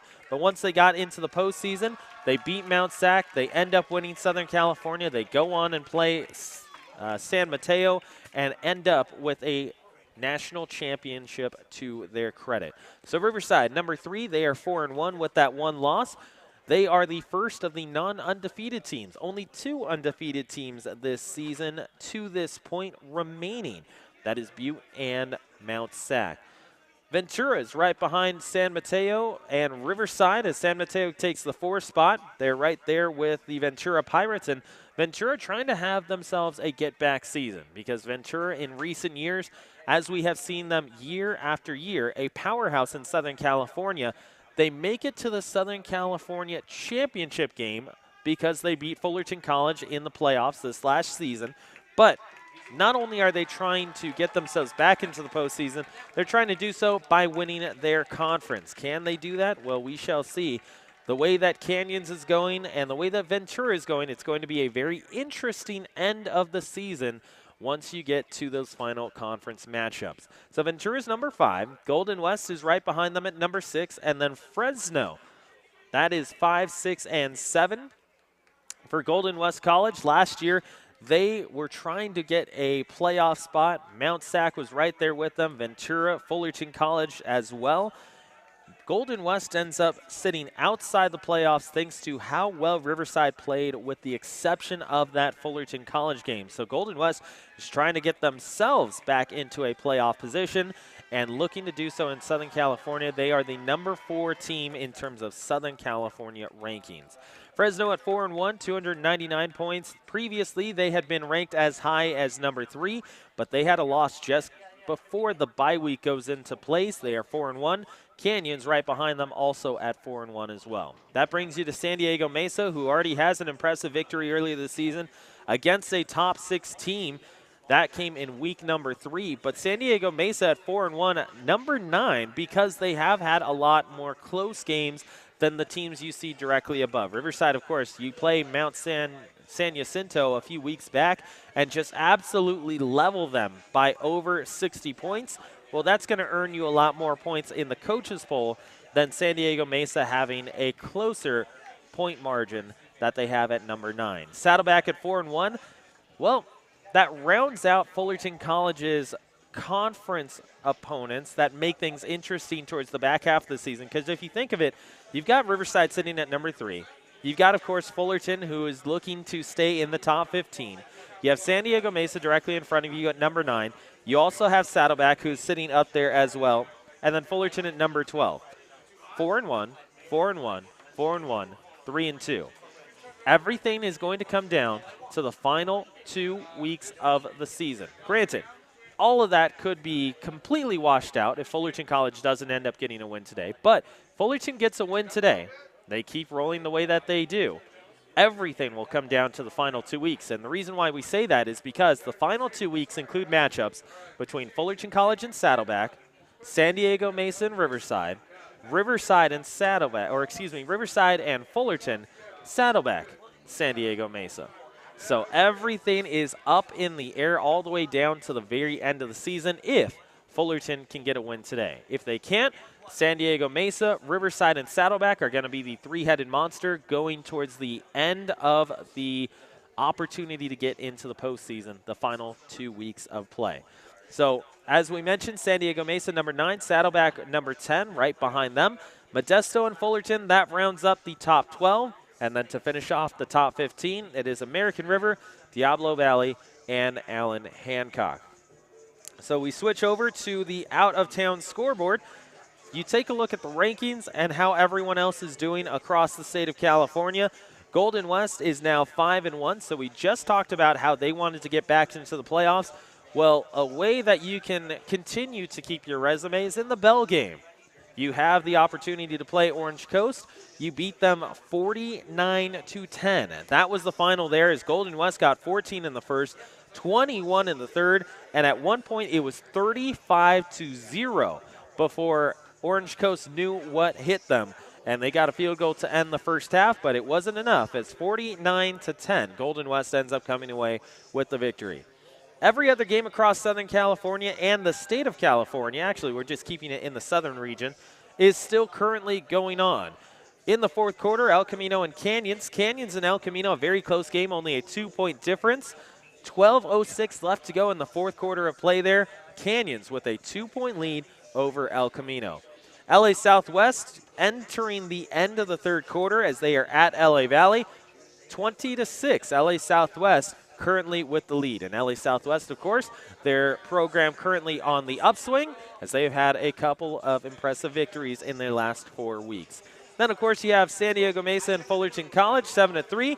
And an update from the other game here on SportsNetUSA.net as we end up getting to the end of the first half. Long Beach and East LA, 28-0 is the difference there, as East LA is currently trailing Long Beach in the President's Cup matchup. So just a couple of moments, I'm going to bring on the voices of Fullerton College football as I take off in just a sec. But for Fullerton College, of course, you take a look at the halftime stats as I bring back Corey Neyland and Mark Pavlovich. Guys, both of these two teams very different in terms of overall yardage. Fullerton College 64, San Diego Mesa 147. Plain and simple. We've already talked about how the special teams and the defense has been big for Fullerton, but if Fullerton is going to win this game, the offense has to make an appearance. Do you think? Do you think? I thought you were going to say difference in the offense is none on offensive yardage. They just haven't been able to do anything, and it's been predictable. Let's see what they come out with. We have, yeah, Predictable. You know what? I think that's the magic word. Predictable. And You and I were talking about it off the air, Corey. There is no suspense on the defensive side on who you are, or what we should do.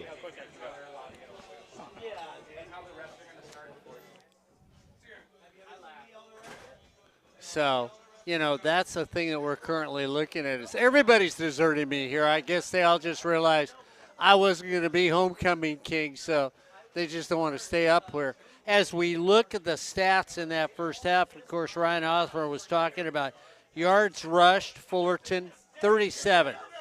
16 attempts, 37 yards. Might as well just say 2 yards a carry, Corey Neyland, on that one. Offensive plays, 25 for 64 yards, about 2.5 yards a play. and we think we'll see something different that we haven't seen before in this second half, because they have to do something different in this second half, and that's what you'll see. San Diego Mesa is totally content in playing this type of game, because they don't care if the score is 7-3. They beat Cerritos earlier this year 12-8. So they don't care about winning ugly, they just care about winning. And that's what Fullerton is going to have to do in the second half. Not care about looking pretty, looking ugly, just go out there and do the thing. Yeah, I mean, you look at Toby Schmidt, 4 of 9 for 27 yards. Receiving, Adrian Barbo, 1 catch, 7 yards. Xavier Hicks, 1 catch, 13 yards. And then Desmond Duffy, 2 catches for 7 yards. I'm sorry. And here's the thing, you can't be scared to throw picks. You can't be scared to call plays that throw picks. Get the ball out, yeah, it happens, but just do something down the field, and you think you'll see this because a ground game needs 1 block to spring it, and that'll open up the pass game with a couple play actions. San Diego Mesa, on the offensive side of the ball, you talked about it. 164 yards, that's not tearing it up either. They've got 2 turnovers in that first half. Leatherwood hasn't been able to get any type of rhythm. The ground game is a ground game to keep you honest, but that's their game. The defensive side of the ball, they just play well, and they're daring Fullerton to throw the ball. Well, yeah, and the thing is, we saw play, we talked about it. We saw play 4 yards, they threw it quickly. 4 yards, get open, I'll throw it to you. 4 yards, Ryan, get open, I'll throw it to you. 4 yards, I'm tight end, I'll get open, get it to me.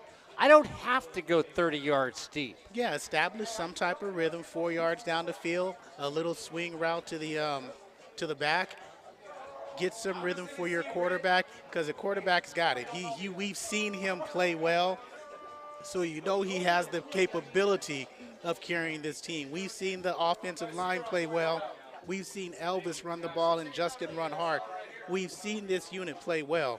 They just need to get something going positive. Yeah, and like you brought up the fact, if you get Honore or Peters out in the flat, make them go one-on-one against the linebacker, you put out a foot, you yank it away, you take it back, you've got a 20-yard gain. But we haven't seen that. We'll see if it shows up here in the second half on SportsNetUSA.net. Don't forget, tomorrow night, starting tomorrow afternoon, we're going to have a little Saddleback soccer here on SportsNetUSA.net, followed by Saddleback volleyball.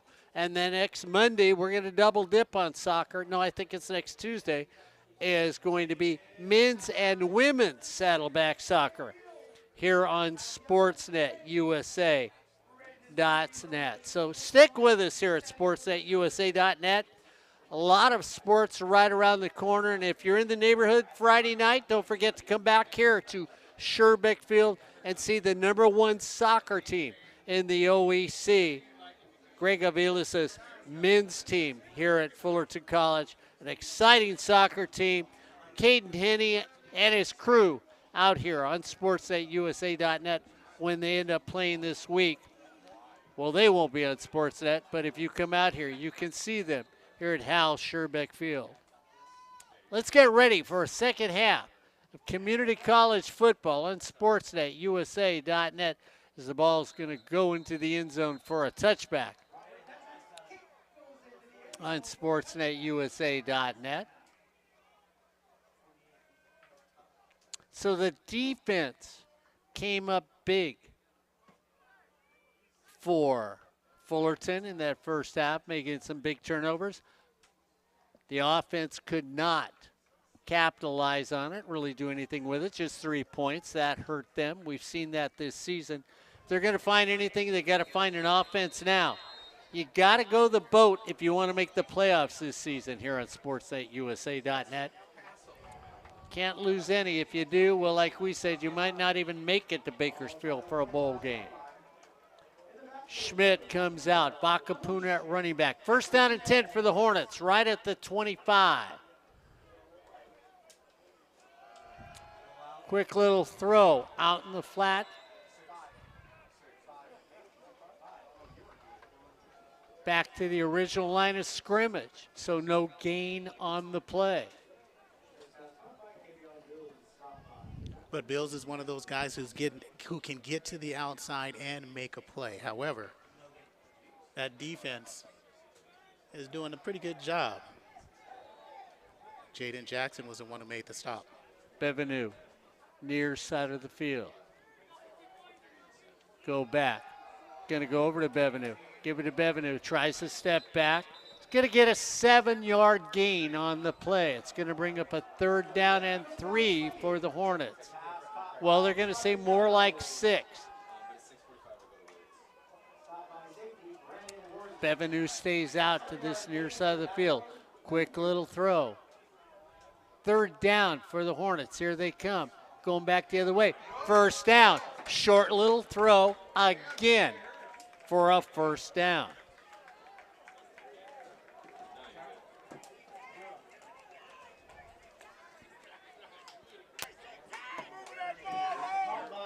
So Corey Neyland, somebody was listening to us here at halftime on SportsNetUSA.net. Quick throws, move the chains. Straight up the middle. Bakapuna across the 45 down to the 47. Quick throws, a dive play up the middle. Give me 4, give me 4, give me 4. That equals 12. You only need 10. That gives you a first down. 2nd down and 3 for the Hornets. Right at the 47. Bakapuna again goes to the side. Keeps on going. First down for Bakapuna.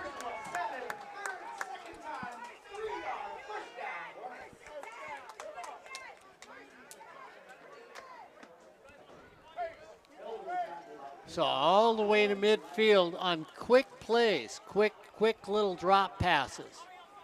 First down and 10. We get motion against the Hornets. That's going to move them back 5 yards.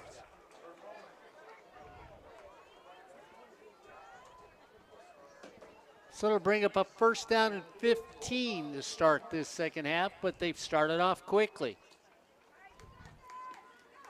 And you like the pace that they're working at. Don't look for anything bigger. Hey, you know, 4 yards, 7 yards, that's a first down. And they worked good against Semi De La Cruz, number 11 on the far side on that defensive line for San Diego Mesa. He came in expecting to have a big game, but he's been pretty quiet. And let's see if Fullerton can, again, work that body. First down and 15. Here comes the pressure. Schmidt steps up, takes off running, puts his head down, gets back to the original line of scrimmage. I like the fact he picks up 5 yards. It's going to bring up a 2nd down and a long 10. And what happens, Mark, what happens when you keep doing that, eventually the linebacker is going to come off the receiver in the middle of the field and open up for a quick pass. Logan Lester goes to the far side of the field. Bevenu comes to the near side of the field. Aiden Bravo goes with him. So they gave him 6 yards. 2nd down and 9. Here comes the pressure. Throws it out quickly. Turn on that. And of course, Corey Neyland, when you're quick and shifty like Kavion Bills is, you can get that first down. Derek McClintock makes the stop, but Kavion Bill's close to that first down marker. He eludes an initial tackle. 3rd down and a half a yard. Straight up the middle. Honor Ray refuses to go down, all the way down to the 33. And Christian Mota makes the tackle, but again, 8 yards down the field. What do you do against an advancing athletic front and linebackers? You run right at him. Phil Austin was yelling at the official for the hit to the head, didn't get a call on it. 1st down and 10 for the Hornets.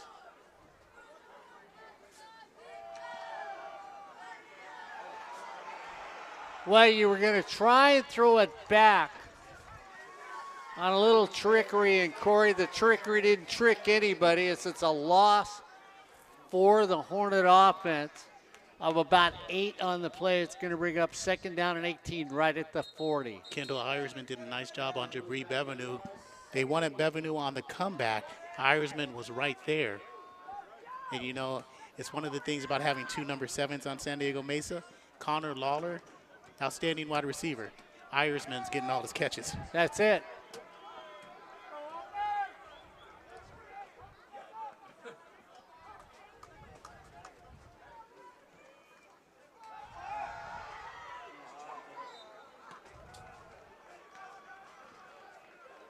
Schmidt feels pressure and just has to throw that one away. And they were trying to set up a screen that time, but the Olympians read it perfectly.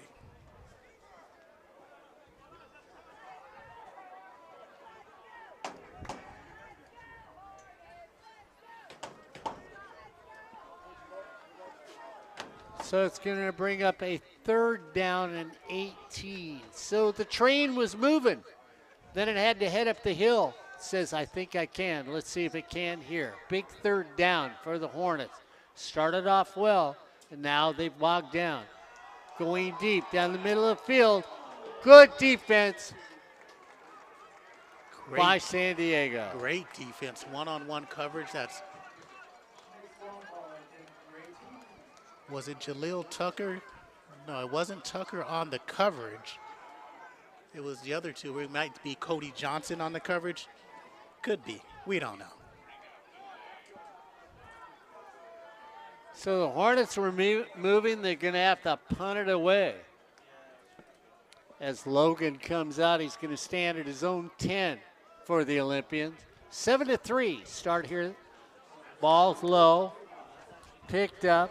Logan signals for a fair catch, and he takes it right there at the 14. With 10:14 to go, it's San Diego 7, Fullerton 3 here on Sportsnet, USA.net. And it was actually Keon Perkins who had the outstanding defensive coverage on that play. And Fullerton had something going.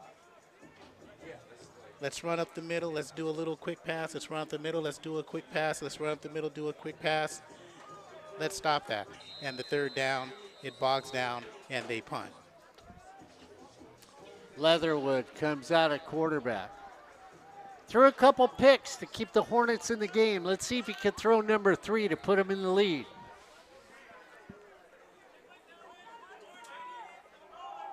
Hand it off to Davis. Davis goes off our left tackle.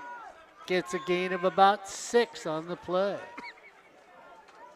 Perry Williams, 1 safety. Antoine Johnson, who feels and makes the tackle there. Bryant Meredith, far side corner. Fred Adams, his first start's got 2 picks. On the near side, Malcolm, Naborn, and Charpentier, the backers. And Zuniga, Burgueno, Boyd, and Harvey up front. So Danny Davis. 2nd down and 4. Leatherwood at quarterback. Davis at running back. Let's see if San Diego just says, let's keep doing. Throws it to Paget. Paget catches it. Steps out of bounds at the 26. That'll move the chains. And it's, again, a long stretch play. That's just a long toss to your receiver on the outside. Lawler does a nice job of going down. Linebackers can't feel quick enough. Safety can't come up quick enough, and they pick up the first. 1st down and 10 for San Diego. Now they're on the move with 9:10 to go here in the 3rd quarter. SportsnetUSA.net. Leatherwood looks over. Throws it over to Paget again. It worked the first time. He gets it the second time. Gets knocked out of bounds. Just short of the 35. Gain of 6 on the play. So they said to the Hornets, hey, it worked for you. We're going to do it. And so far, let's see if they stick with it and move down the field. Gain of 7 on the play. DeVore, Kamphonic, Blatter, Tallow, and Hubble, the offensive line for the Olympians. Tucker goes up far side of the field. Second down and 3. Handed off to Davis. Davis goes off a right tackle. He's going to get a gain of 4 on the play. Can mark him down the 40, and they move it. So 4, 4, 4. What Fullerton was doing is now being mirrored by San Diego. Well, what they did is they set up that run just like that. Those 2 outside passes set up and softens up Fullerton, waiting for that pass. Now on their heels, they run a little trap play and pick up the first. Chance Bell in at tight end. Now on the near side of the field. Paget in the slot. Davis a running back. First down and 10. They hand it off to Danny Davis again. Danny Davis gets a gain of 3 on the play.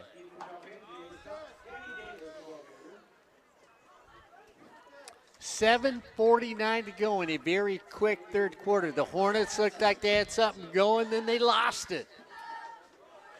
San Diego said, hey, you know, that looked like that worked. We're going to make a Xerox copy, but we're not going to lose it. We're going to keep doing it. Second down and 3. Hornets walk up. Leatherwood says, let's check out of this. Looks over at Paget. We get a little flinch. They don't call it. They give it off. Up the middle. Once again, give it off to Danny Davis. Danny Davis gets thrown down just across the 45. It's going to bring up a 3rd down and 4 for San Diego. Big stop here for the Hornets because time is crucial in a game like this where there's been long drives. You said a quick third quarter. You need one good, effective touchdown drive if you're the Hornets on offense. San Diego Mesa, they need the same. Yeah, Bassler comes in. He'll be in the slot on the near side of the field. Paget goes to the far side of the field. Leatherwood at quarterback. 3rd down and 4.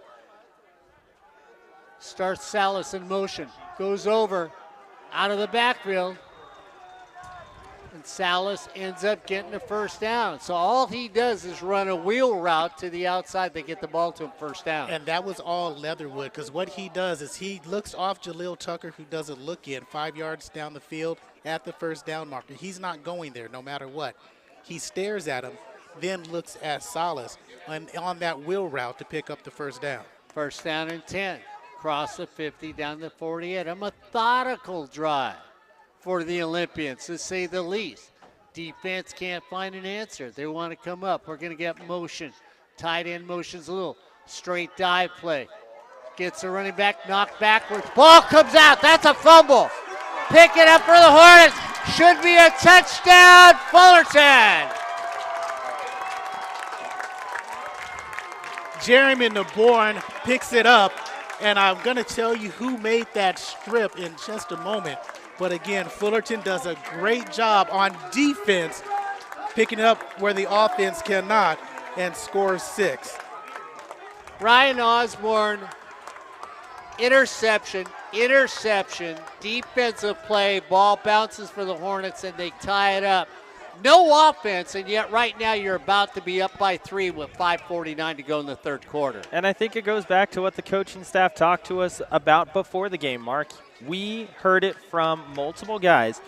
This team looked ready coming out of the bye week. Going into those first few practices, there was a new intensity, new hunger to go back out there and get an opportunity against a very good team like San Diego Mesa. You're playing a team that is a top 10 team, not just in Southern California, but in the state of California overall. Yeah, and I mean, Ryan, when you think about the turnover, the Hornets felt like they had opportunities. They were moving an offense. They stutter again, and it always seems like it's Brian Crooks' unit that comes up big.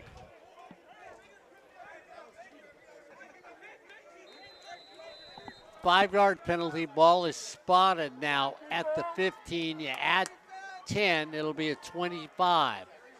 Kick is up, and the kick is good. With 5:49 to go, well, miracles do happen. As Brian Crook's defense comes up and Corey Neyland, once again the defense, who just refuses to quit on the field, comes up with a big play. And that was Perry Williams, the starting safety, who forces the fumble. He came up quick. As soon as he saw Salas pop out, he was on him.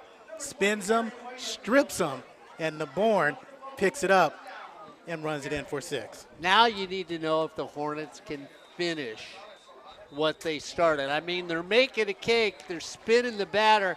Ryan, they're getting ready to put it in the oven, but it's got to bake for another 20 minutes to see if it comes out good tasting. Depending on the cake. All right, we'll see what happens here. As the Hornets now, who looked like they were looking for something, well, they found that penny on the ground, put it in their pocket, and it turned to goal. With 5:49 to go. Here in the third quarter, your Hornets are up by 3. It's Fullerton 10, San Diego 7 on Sportsnet, USA.net. That's their 5th defensive touchdown of the season, 6th defensive touchdown and special teams of the season. Well, we knew it was going to be a tough one. And the Hornets, right now they've got to keep it going in their favor. Deep kick. Signaled for a fair catch right at the goal line. So they'll move that out, as that's the same as a touchback here on Sportsnet, USA.net. Yeah, let's see what the Olympians can come back with on offense. They were moving the ball pretty well. As soon as they get past the 50, they stall, just like Fullerton's offensive possession. They got past the 50 and stalled. We said these were two similar teams. Their defenses tonight have been outstanding. The offense needs to come through for one of them. 3 turnovers for San Diego in this game. When you think about it, Paget comes out to the near side of the field. Leatherwood at quarterback. First down and 10 for him at the 25. The Hornets are up by 3. Can they pick off another one and get things going? Throw it over to Paget. Paget, they come up, knock him out of bounds right at the 31. Johnson with the stop. But again, positive pickup. And here's Gain of 7. I was going to say, Mark, you got to be careful on that pass, because with the linebackers leaking over, middle's going to be wide open. 5:24 to go. Paget goes up far side of the field. Chance Bell comes in near side. Corey, I keep waiting for him to go to Bell, too. Their big tight end just down the middle. He can fly as a receiver. 2nd and 3. They come back. Leatherwood throws it over to Danny Davis. Davis gets knocked out of bounds. Should be enough for first down. They've got him just across the 35. And so 2 good plays on the outside. And Ryan, you know they're setting them up for something. They just haven't been able to get it to him. You saw Chance Bell come through the middle on that route. Well, it's something that we've seen from San Diego Mesa. If you look at the tape from earlier this season, it's like you say, Corey, they go to a specific offense, almost script-like, and try to set something up for a big play on the far side of the field. Usually it comes from that right side. 4:34 to go here in the third quarter. Hornets back off. Leatherwood sings back. Getty think, gets away. Going deep down the middle. Incomplete pass. And Corey, they had the receiver open.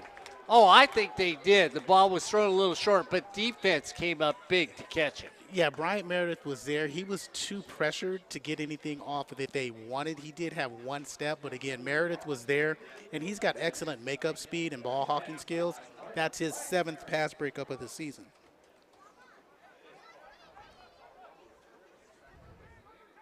Troy Bassler comes to their side of the field. Paget on the other side of the field. Davis goes from left to right in the formation. Leatherwood. Fullerton backs off again. Leatherwood comes back. Davis tries to sneak out. Leatherwood takes off himself. They hit Leatherwood. He goes down. And they're calling a foul on that. There was no foul. Ryan Osborn, you're out there. Was that a foul? No, I don't believe so. And you look at just where the slide starts, they had already committed to making the tackle. By the time that the slide is entered into, you're going to get an official conversation on the near side of the field just to determine whether or not multiple guys got that same angle.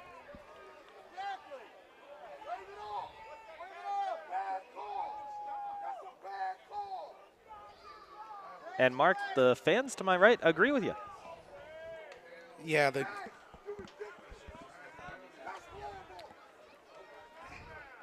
Kanye Parker made the stop. He gets called for the penalty. But again, he was committed to the tackle before the slide started. And it's unfortunate that he gets the call. You want to protect your quarterbacks, and you want to protect that. That's a tough call for Fullerton to take, but it moves a change, and let's see if the Olympians can do something with it. Leatherwood goes back. Fullerton sneaks up. Leatherwood fields, throws it over here.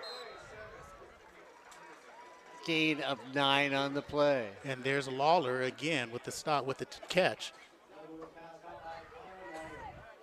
But you notice Des Palomalu is in there on the outside mark. He's creeping and creeping closer for a sack against Leatherwood.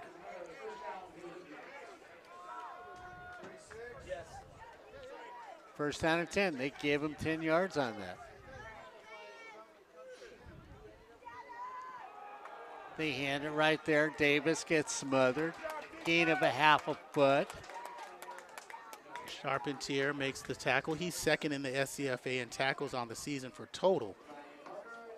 And it's good that they didn't call a targeting penalty, though, on Kanye Parker on that play. And San Diego is yet to be penalized in this game. They've been very disciplined. They have. There's been a couple calls that there could have been a hold or should have been a holding calls, but they are a disciplined team. They have Corey Neyland's eating habits. That's how disciplined they are. McClintock now in at running back for San Diego. Padgett goes out. Throws over there. Padgett, and you can't leave him. Corey Neyland, I have to tell you, Desert Padgett, I love him. He goes down and stands there. He doesn't overrun his route. It's the play call. You put two, and it's just like a fast break in basketball. You have two people coming down on the wing and one linebacker, and they go in the same route. They had good spacing, one on the inside, one on the outside. What do? They went inside, outside is open. First down and 10. All the way down to the 23-yard line. The defense is bending just a little. Leatherwood says, I'll take it if you're going to give it to me. Hornets creep up. Leatherwood sees them coming. Padgett comes to the near side of the field. Once again, get a little motion. Padgett takes off running, going deep for the corner. Incomplete pass. Good pressure. Caleb Smith running them down. Des Palomalu running them down. They go out. In comes Harvey and Boyd along with Zuniga. Guys, there's going to be a flag in behind the play, right behind the linebackers.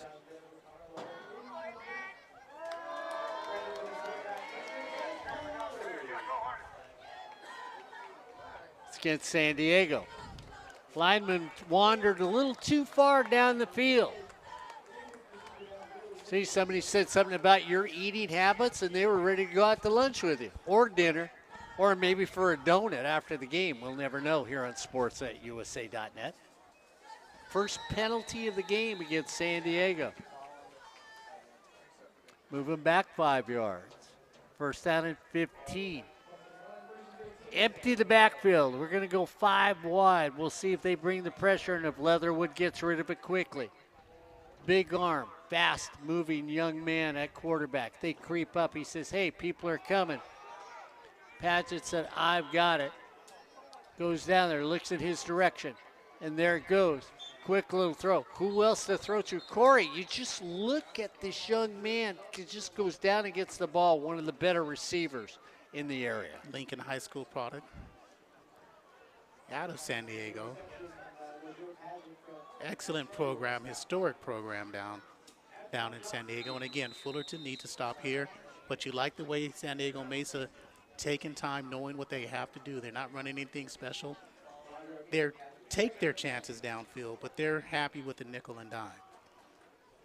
Getting close to the end of this third quarter, your Hornets are up by 3. Paget goes to the far side of the field. Bassler goes with him. Empty backfield.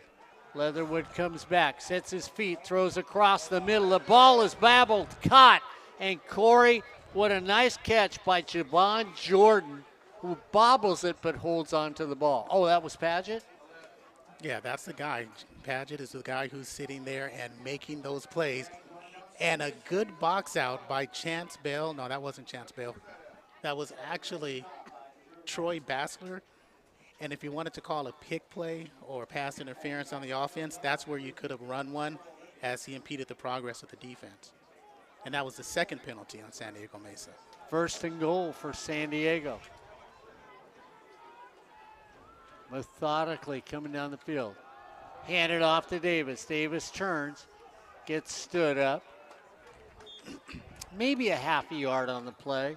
As we're winding down to the end of the third quarter, and as we head towards the end of the third quarter, your Hornets are up by 3. It's Fullerton 10, San Diego 7, here on Sportsnet USA.net. And that should be the last play of the third quarter. You don't need to run one. They're all standing out there saying, okay, well, let's take our time. Let's reset. And so we're going to come to the end of the third quarter as we do. Fullerton is up by 3. It's Fullerton 10, San Diego Mesa 7. Here on Sportsnet, USA.net. Ryan, Corey, the old guy, happy to bring you this game tonight here on Sportsnet as we head into the final turn. As we walk into the fourth quarter, well, if you don't win this game, either one of these teams do not win this game, their possibilities of getting to the playoff went down to minus 15. Not even 0. Whoever wins this game still has a outside chance. Far outside chance. I'm sorry, way outside. Be like an outer limits chance. Ryan Osborn, it's been an interesting game. You know, for a game with not a lot of offense, it hasn't been a bad football game. No, it hasn't, and I think what you look at, Mark, I mean, how many times have we looked at community college football and said, you know what I really miss? A good defensive battle, because there's a beauty to it. A lot of people don't realize if you have two solid defenses who go up against one another, you can see the intricacies of both defenses going to work, their spacing, how they tackle, how they're able to make big plays. That's exactly what you're seeing from both of these two squads. I mean, you look at the 3 takeaways for Fullerton College. On the other side for San Diego Mesa, they have been able to prevent Fullerton on offense from being able to capitalize on those turnovers. I think you're looking at 2 good defenses who have been able to prevent the other team from establishing what they want their script to be. Second and goal as we get ready to start the fourth quarter on who knows who's going to walk away feeling comfortable here in the SCFA. At the end of tonight's game, Davis in the backfield, Leatherwood at quarterback. Second and goal for San Diego.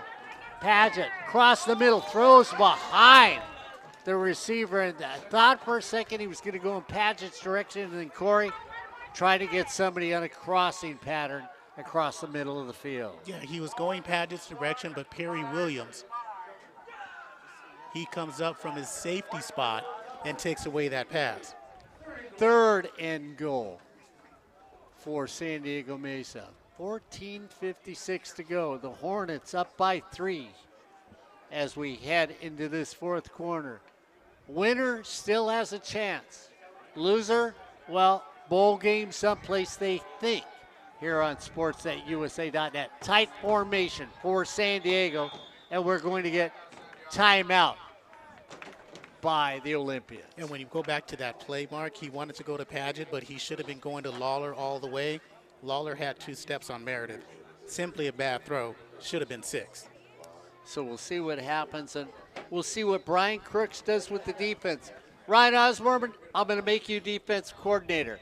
If you think they're throwing, are you selling out?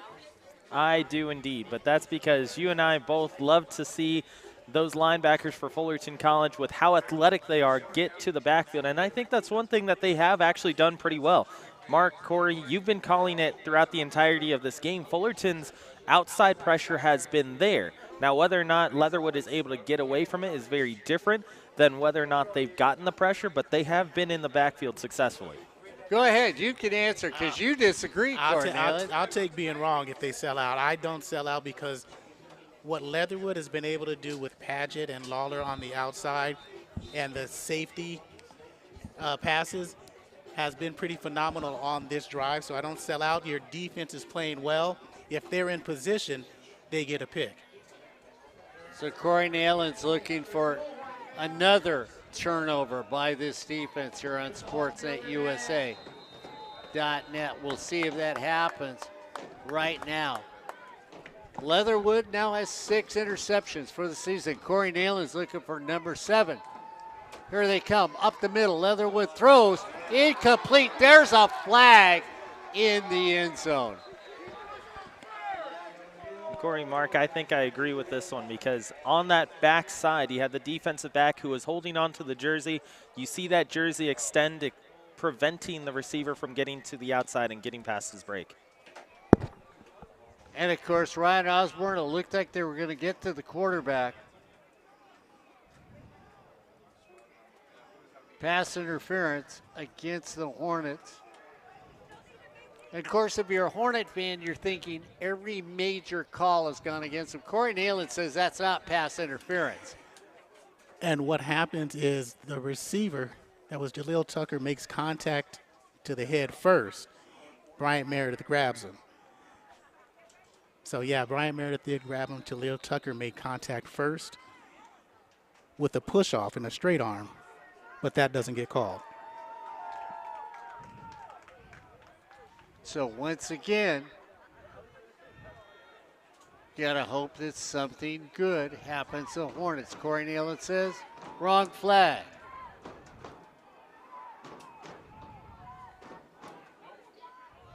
Throw it, incomplete pass. It's a reactionary flag.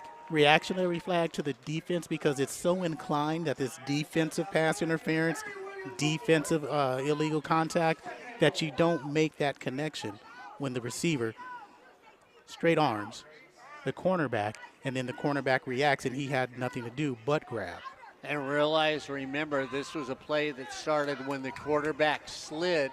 You two, Ryan and Corey, thought that the defensive back was already going down to make a tackle and gets called for roughing the quarterback. So big penalties help San Diego Mesa here with 4:47 to go.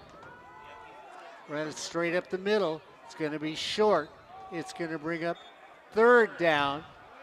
And the Hornets say, hey, we got the football. San Diego says, no, we still have it. And so if you're San Diego Mesa, keep doing it. I mean, get in there. You got a big quarterback who's 6'8". Get him up under center.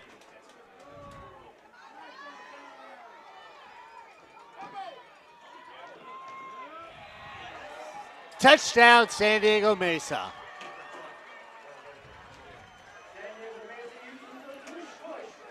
And all you got to say about the Olympians, what a counter. What a drive. You get a big turnover. Fullerton scores on defense. What do? You don't get nervous. You don't panic. You just come down and say, no biggie. All we're going to do is going to go down the field and put up 6. And let's be realistic for the Hornet fans at home, Corey. They're going to say they got 2 big flags that could have been questionable that helped them along the way. Ball is spotted. Kick is up. Kick is blocked. And you can take this return for 2. Need to get a block along the way. Cut back in the middle. Go down the field. Gets drugged down from behind. How many plays has Fred Adams been involved in, guys? He's the one who's almost going to return it for 2. And there's an Olympian down. They're calling for the training staff. And that's the 2nd block. So a 3-point game with 14-15 to go here on SportsNetUSA.net. And if you're afraid, you got to score. You got to do your best to get down there and get 6. Well, you'd only get 2. Well, you only get 2. I know. I said that the first time, huh? Why did I say 6? That's okay. Corey's always looking for something free, Ryan Osborn, to try to get a free extra 4 points on that return. What's wrong with free? I didn't say there was anything wrong with free. I just said, hey. Ryan, that's why I'm not hearing from Ryan. He's probably getting free food down there. And that's Matthew Novikov. Thought he was going to walk off, but he's down again. So hope the young man is okay.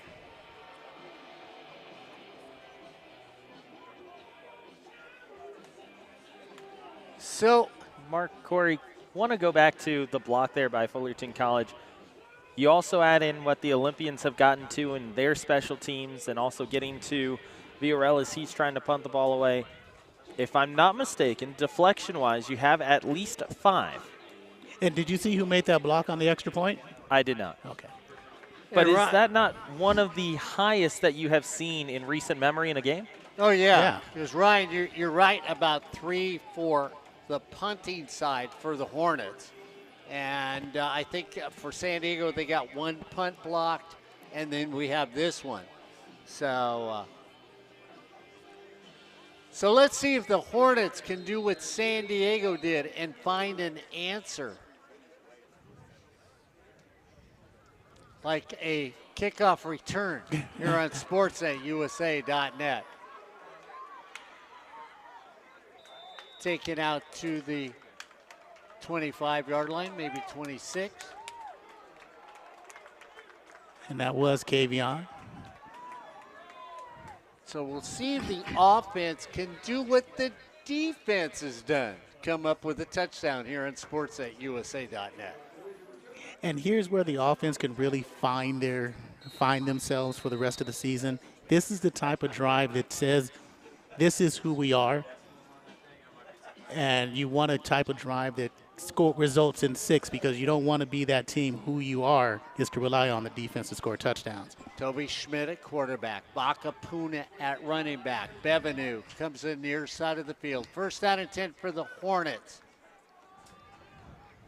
Bakapuna straight up the middle, gets a line of scrimmage, and it is just muscled down. They're going to give it right back at the 25.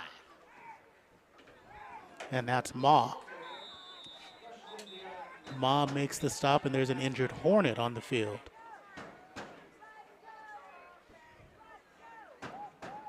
Let's hope the young man is okay. It looks like an offensive lineman.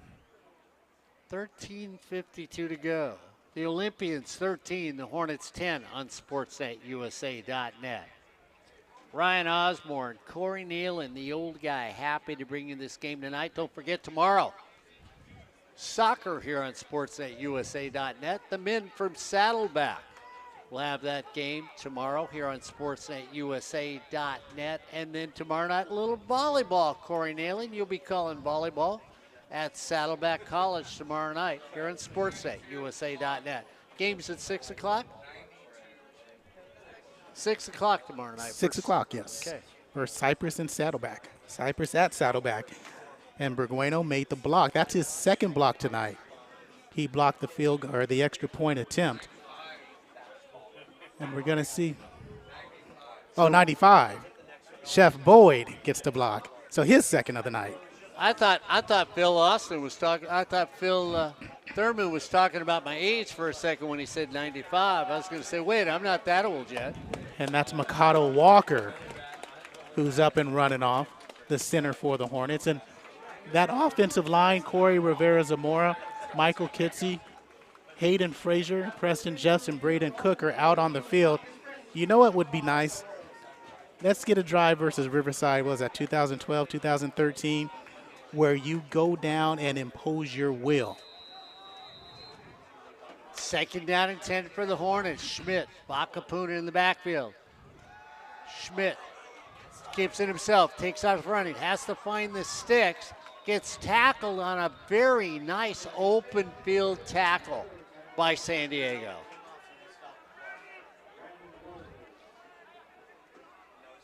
So Toby Schmidt takes off running. It's going to be just a little short.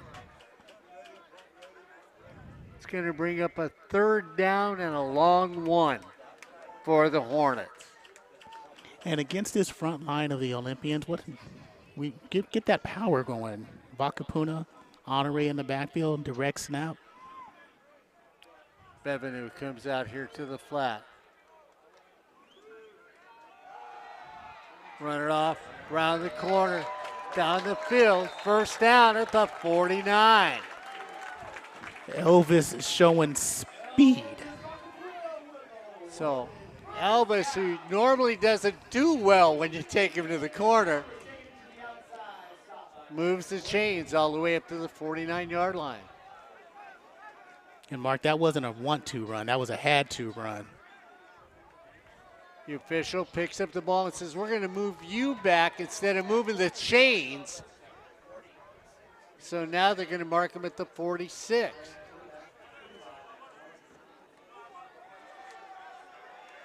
Toby takes it, gets over the 50, and I don't mind that, Corey, 5 yards on the first play. Mark, Corey, Oh, if you noticed a few seconds ago, the official went to spot the ball, dropped it a couple times. Reason being, it has begun to rain out here. I'm quite dry, thank you. I could use an easy up. My jacket's right there, Corey. So everybody from San Diego, and now what are they going to call it? San Diego comes across the line of scrimmage, like 10 of them, pointing at Fullerton. There's no official. Now the officials. Oh. They didn't call illegal procedure. San Diego goes over, then the flags are thrown, and they call offside on illegal procedure against your Hornets.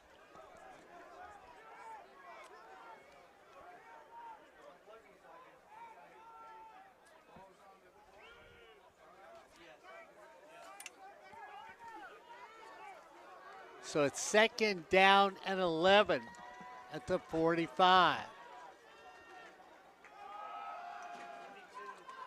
Vakapuna comes up the middle, gain of 2.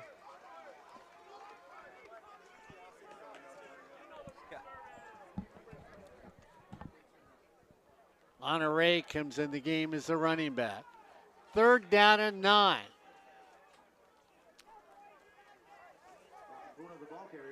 So not many penalties in this game, but it seems like the ones that get called have hurt your Hornets tonight here on sports8usa.net.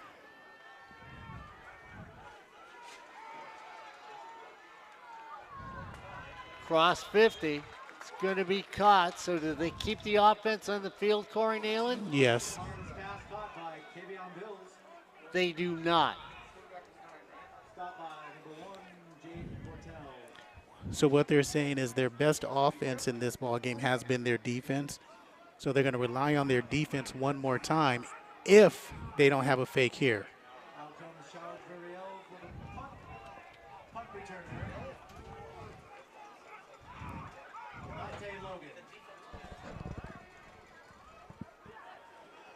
Burial kicks a short one to the 20.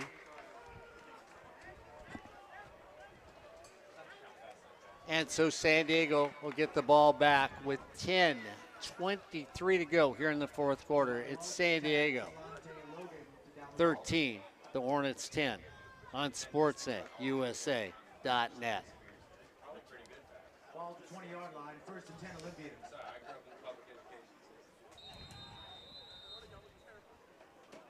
So the defense needs to find another stop in the sock. We'll see if that happens. McClintock comes in at running back for San Diego. 1st down and 10. Right at the 20. Leatherwood wants to just wheel things out, maybe get a touchdown. They give it to McClintock. McClintock turns the corner. McClintock gets taken down. Back at the 20. So the Bourne with the stop gets lucky, no call. Yeah, it was. It did. I was waiting to see the flag for a horse collar tackle on that one. Hurry up offense for San Diego. Leatherwood looks over. McClintock takes in, stays in at running back. Paget comes out to this side of the field. 2nd down and 10. Fullerton looks like they're walking up. They are after Leatherwood. Quick flat off the hands of the wide receiver who's been magical for San Diego today. 3rd down and 10 for the Olympians.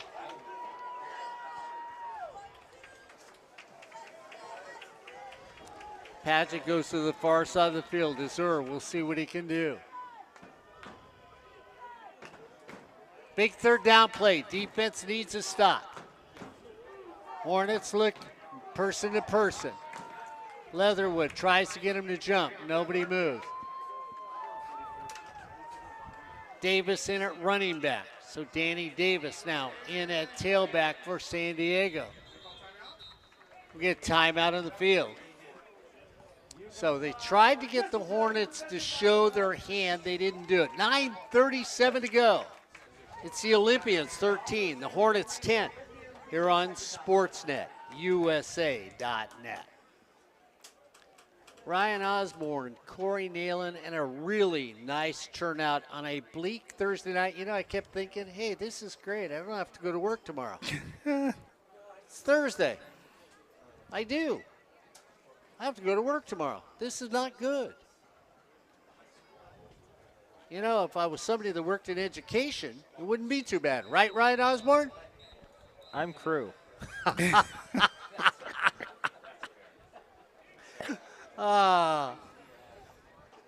Mark, as they say in education, let's do that education.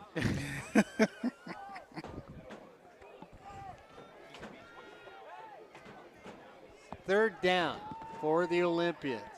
9:37 to go. The defense needs to make a stop, Corey Neyland. If San Diego can get it first, it might just be enough to kickstart the rest of this quarter in their favor. Stack the receivers. Leatherwood looks. Here comes the pressure. Pressure comes after him. Flings it over this side of the field. Out of bounds. Defense makes a stop.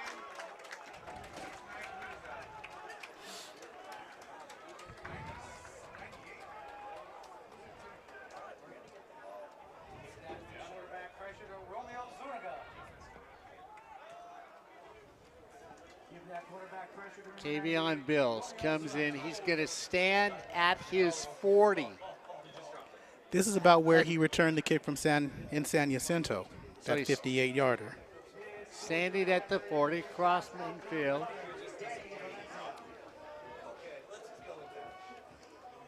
Corey Neyland says, let's have a touchdown right about now. Pressure up the middle. Kick. Bills says it's going to bounce. Falls on the football after trying to pick it up and playing hot potato. And the Hornets are going to start right at the 27-yard line. Good song by Freestyle Fellowship. Bad idea by Kavion Bills. Other scores tonight, Long Beach 63 with 9:27 to go in the 4th. East LA, nothing. LA Valley lost to LA Southwest 41-13. El Camino 27, Canyons 26, a final. Wow. And Golden West again wins the bell game against Orange Coast 49-10. Schmidt comes out. Vakapuna is running back. Get a flag on the play against the Hornets again.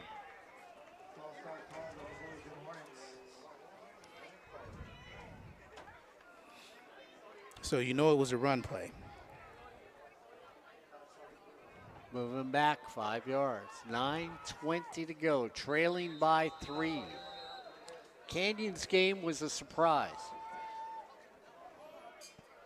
They were on the top of the pack in their conference. Now it should be Ventura. Don't forget El Camino. And El Camino, that's true. Straight up the middle. Cut to the outside. Stays on the feet. All the way out to the 40, 42. Bakapuna has found some speed, Ryan Osborn.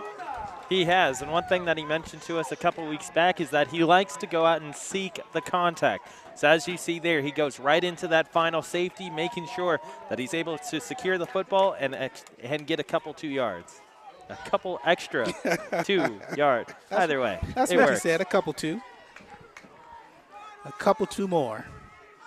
Ryan's brain's freezing out there right now. Gonna hand it again. Gotta turn the corner. Cut back, cross the 45. Let's see if they mark him at the 46. A little shoving at the end of the play. See where the line judge marks it. Right at the 46-yard line.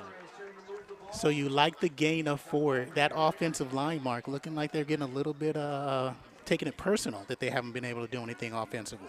8 minutes to go here in the fourth quarter, trailing by 3. Honore, a running back, goes off the hands. Honore keeps it, stays on his feet, needs to get a block. Down the field, gets shoved out of bounds. Flag on the play, and they're going to bring this back, Corey. I'm going to tell you they're going to call holding on the Hornets. It's going to be a first down regardless. So it's after he picked up the first down.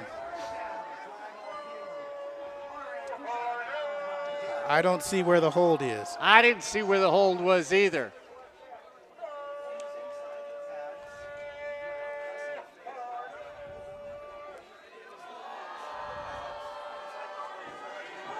So, again, San Diego, 2 calls all night. The Hornets have had major calls against them. So, okay, so it's not an automatic first down. No. Okay. I was always under the impression that it was an automatic first down. If they'd already picked up the first down, they just back it up and it would be 1st and 2. Okay.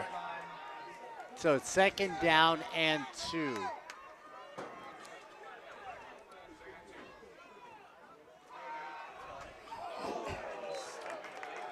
Moves that for a first down.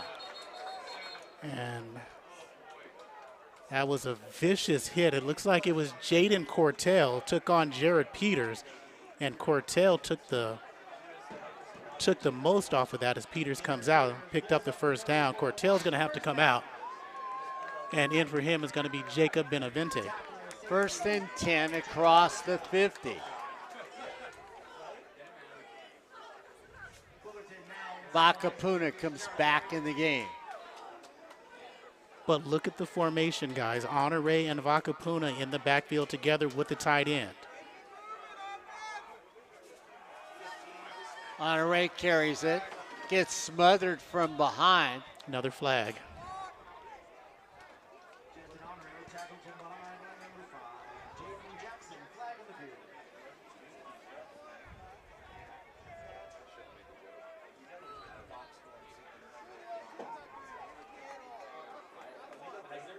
So it's going to be another hold.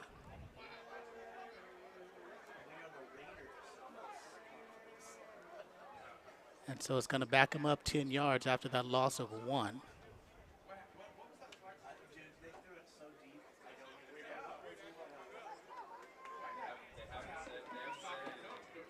So they're going to, now what would you do, guys? Make it 1st and 20 or keep it 2nd and 10? I'd make it 1st and 20. Yeah, as would I, especially how well you've been able to keep their offense from gaining yards all game. I mean, you go back to that first half, 64 yards of total offense for Fullerton. Just shows how well your defense has done. So you back them up, force them to try and come back and gain that yardage again. And it's only a false start, so instead of 1st and 15, 2nd and 11.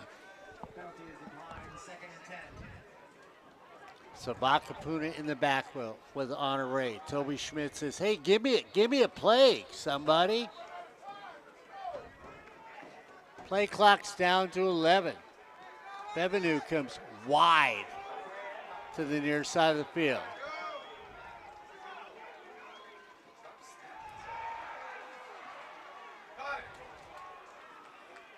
Once again, a high snap. And remember, Corey, the center got hurt earlier in the game. And he's back in. 6:47 to go, and Corey, you're down by 3. the way this is moving, you feel like if you give it back to San Diego now, that could be the game. Yeah, this is 4-down territory. You want to make this one a 4th and manageable. If you don't pick up the first play action pass would work one-on-one on the outside. Here they come. To the right, you got him. Overshoots the receiver.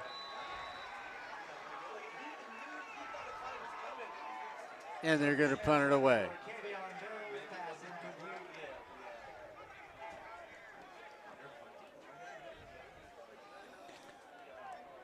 So the offense has not been able to find any offense here tonight on SportsNetUSA.net. And you try to pick up the first down on the 3rd and 9, 8.5. You try to get it all at once. Again, the way you've been running the ball, if you make it 4th and 1, 4th and 2, you got a chance. Options. And there's another flag. And this one might be on San Diego Mesa.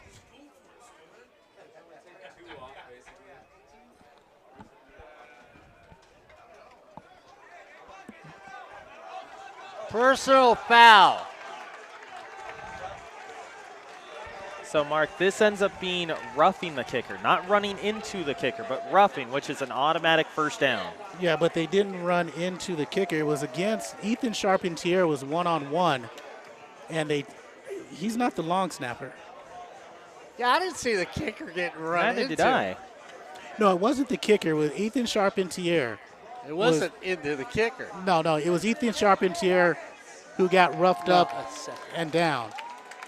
So it was unnecessary roughness against him. I don't know if he was a long snapper or not, but that could have been it. Because the long snapper is Mahee. Either way, Fullerton gets bailed out. Yeah, and now Fullerton is in the range to score. You can't go backwards here. Schmidt throws far side, back corner, incomplete. And that was, okay, I'm sorry. That was much as interference as the one that was called on us. Yeah, we got to stop blaming the refs. So I'm not blaming the refs. I'm just saying that was interference just as much as the one called on us. It was, but no call, so it wasn't a penalty. But here's the thing. Why panic on that? I don't know. And I mean, you're in good field position. Go back to what moved you. What do we get, another penalty?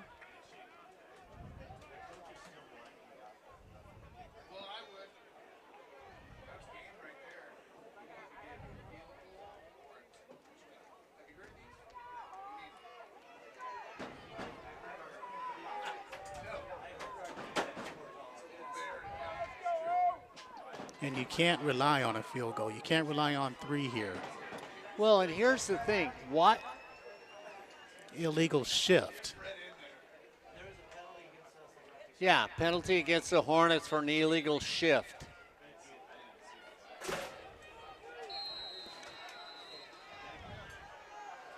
Second down and 10 at the 30. Bakapuna, they run wide, and Corey Neyland, there was no place to go. Cameron's had a big game on the outside. He, Christian Moda, and Merrick Woino has had a great game. At this stage of the game, this would be a 50-yard field goal attempt. No, this ain't practice. You need a first down here, and then you move down the field. You need a touchdown. 5:29 to go.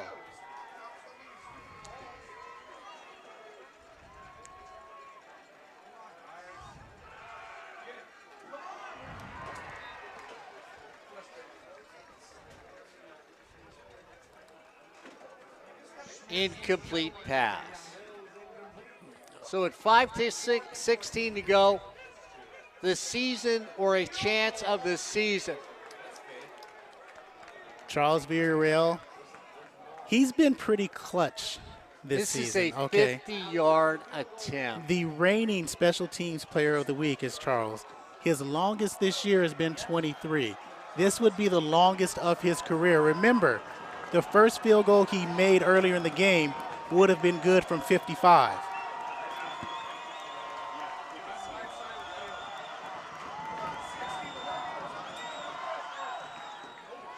So long enough. It is Short. It's good. good. No, it made Corey Neyland said it was short. It looks short, but he makes it 50 yards. Told you he's been clutch. Oh. Yeah, well, you said short, though. Told you he's been clutch. It looks short from here. And my goodness, Charles, you just got your second special teams player of the week with that kick to tie it up at 13. Ryan Osborn, did you think he had made it? As it was going up in the air, I did not. At the apex, I thought it looked just fine, and then it started dying and dying and dying. But credit to VRL, because as we were talking about earlier, in practice, in warm-ups, he was hitting those from 55 yards out, and that was just fine. But, Mark, you look at the way that he ends up approaching that ball. Remember, this is a kicking team, special teams for Fullerton, that has had 3 different punts deflected or blocked. Yet he steps into that one and is able to nail it. So now the defense needs to make a stop. And with you know, 5:10 to go. they need to, but that's what they've been doing all game long. Yeah, but they have to continue what they've done. You're only as good as the last thing you've done. Let's be realistic. Nah, not necessarily, Mark. Not necessarily. I don't buy into that. Corey's going to go back 10 years. No, I'm saying that statement negates every positive thing you've done. So the Hornets tied up with 5:10 to go. Down the field, dancing around, getting bobbled. Got to cover on the play. Got to make sure they didn't outrun the coverage. Going, got to make a stop. Turns the corner, still running. And this is where special teams did not stay special. We've got an official flag on the ground. This should be coming back. And nobody's going to be happy with the officials tonight. Logan did a nice job of picking up 40 yards after a bobble, but isn't that the case every time there's a bobble? You get that long run back.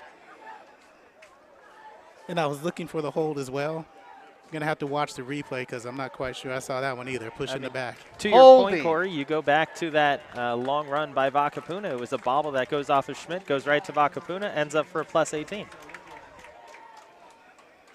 So they'll move it half the distance to the goal. They're going to spot it down right at the 7.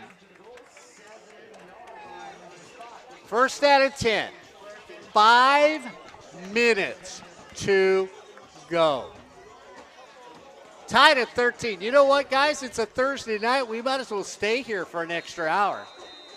You can stay here for an extra hour. Defense needs to stay focused.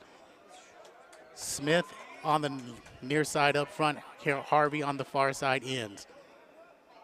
Argueno and Boyce, it looks like, on the interior. Jack Leatherwood at quarterback. First down and 10 at the 7.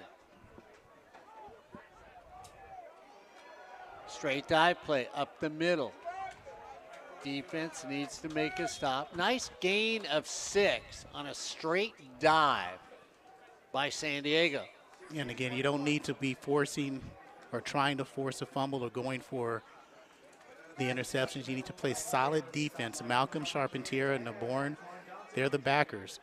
Adams on the near side corner, Merritt at the far side, played every snap. Johnson every snap, and Perry Williams a 4th.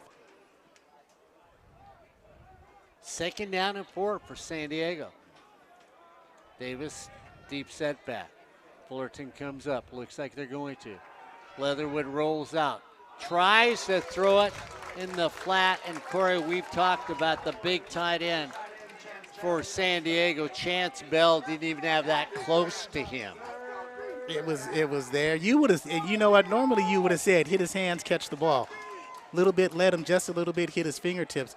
And Ryan, that's a play they've been setting up all game, along with the outside on that little front, and then go deep. They haven't gone deep yet. Going exactly to your point, Corey, they also had 2 blockers directly in front of it. So if he's able to get that into his hands, it's exactly what you're talking about. They were leading up to that, trying to set that up for at least a 20-yard gain. 3rd down and 4. Bassler comes in. Bell goes out. Come after Leatherwood. Quick flat. They're going to give him the 1st down, move the chains. And that's an excellent route by DeJour Paget. Corey, Mark, how many times have you said about a wide receiver, make sure you get past the sticks and finish off your break before you're able to turn around for the football? All the time. Boyce out, Boyd in. 1st down and 10 for San Diego. Under 4 minutes to go. Tied at 13. They just need 3 to come away with a victory. We'll see if they can do it. Hand it off on a great run. Davis runs over a person, runs over 2 people. And I tell you what, that young man says, I just want a little more than anybody else. Danny Davis says, let me hit you, let me hit Ryan Osborn. You know what? I'll hit Scott Giles, too, if you want to put him on the field. Danny Davis said, you don't know me. You don't know what I've been through. That's 2. Interior of the defense really needs to step up here. Up to the 30. 1st down and 10. They get a little motion. Free ride. Ball goes up down the middle of the field. Incomplete, but it'll be a 5-yard penalty against the Hornets. Take your chance. Looking for Jalil. 3:11 to go.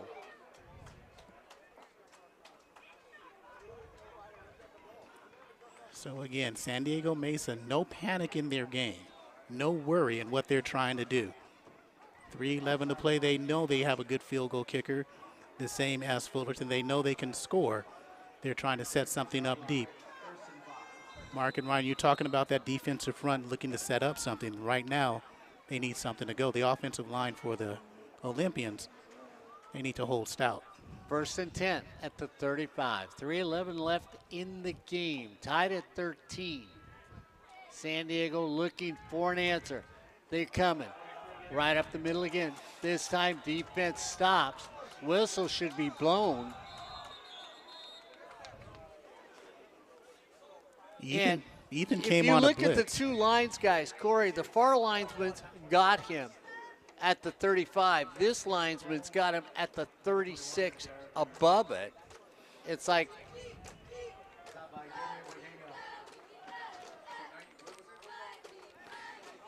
They got it right at the 35. No gain. 2:30. Leatherwood looks. Hornets want to make a stop here. They walk up again. They said, okay, Paget goes from right to left. They hand it off again in a running play. Stops him after a gain of 8. Nice little call by San Diego. Everybody's looking for the pass. They're over aggressive. They overrun the running back with the ball. We're at the 2-minute mark. And that will bring us to the 2-minute timeout. We're at 13. It's San Diego Mesa 13. Your Fullerton College Hornets 13. Here on Sportsnet, USA.net. Don't forget, join us again tomorrow here on Sportsnet, USA.net. I'll be at Saddleback earlier in the day to do a little men's soccer here on Sportsnet, USA.net. Then I'll go upstairs and help the boys of women's volleyball for Saddleback College. Mr. Corey Neyland be there. And if you're in the vicinity, well, come on by and meet Ryan and Joe. They're going to be out here calling Football Fridays here at Fullerton College. They'll be out with Greg Aviles and his team, and Ryan Osborn, maybe one of the better soccer teams in Southern California now. Fullerton College and Greg Aviles. Yeah, I think a lot of people look at this team and go, well, I mean, I don't know. You compare them to last year, and, you know, their record doesn't show what they did last year. I think it's not necessarily a team you can compare to last year. Two different styles offensively, two different styles on the back line, and yet they are still the favorite in their conference and leading the conference by 2 full games. I think they found their stride again against that win against Santa Ana. I think that's really going to propel them to get to where they wanted to get to last year. All the referees huddled, and I think they said, hey, it's 13-13. Somebody throw a flag. We don't want to be here for the next hour. If that happens, I'm off the air. Big third down play for San Diego. Here they come. Leather. He picks it up, throws it sideways. Paget did not. Oh, man. Yeah. The one guy gave it to him. I'll tell you what. It was a first down. Was it? He got there. All right. Corey Neyland doesn't care either. He wants to go home. Chance Bell comes in, the big tight end. Paget sits in the slot. Again, the rush was there. Leatherwood was calm. He gets it to his go-to guy. I believe that's about 11 catches for Paget. It's got to be. 1:35 to go. Leatherwood says, let's hurry. Fullerton comes up. They hand it off to the running back, Davis, straight up the middle. They stop him right there. Gain of 4 on the play. And Davis has really gotten the load since Santiago Salas had that fumble, that scoop and score. It's been Danny Davis who's run hard. And he hasn't, and here's the thing about the run game. You don't have to get 15, 20, 30 yards at a time. You don't have to break off a big gain. If you're steady for 5, for 6, for 7, it makes your offense a lot smoother and puts the defense on their heels. Now realize, Ryan Osborn, we only got 1 timeout left. So if something happens, you go down and lay there. No, they got 1 timeout left. San Diego Mesa.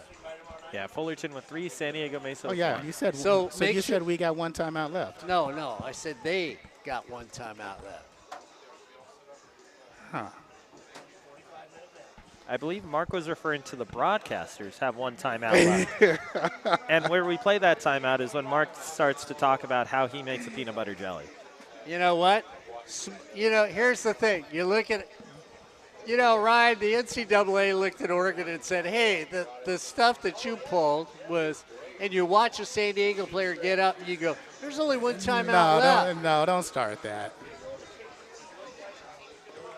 Oh, Corey would if he was betting lunch or breakfast or dinner on it. Man. So back on defense from top to the bottom. Johnson, Williams, Meredith, Adams. The secondary has played the significant 90% of the snaps on D. Same as Charpentier, Noborn, and Malcolm. Harvey, Argueno, Boyd, and on the far side, Mark, I can't tell who that is. So here's the thing, though, Corey. It's an injury timeout, and they're over there on the sideline visiting. I have a real problem with that.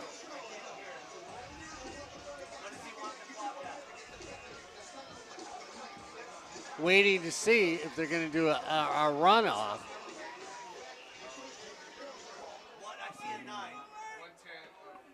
And you are exactly correct. 108. 10-second 108. runoff. 10-second runoff. It's a 108. It's a 10-second runoff.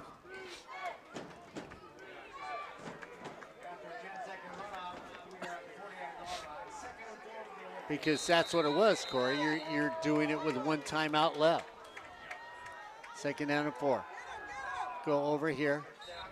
1st down at the 45. We're under a minute. Tied at 13. San Diego's trying to get in field goal range. And what those 5 and 7 yard runs do, it allows you the defense not to get in a nickel package. So that nickel package may negate that speed on the outside. But if you bring in that nickel, I'm going to run it again because you don't have that extra linebacker.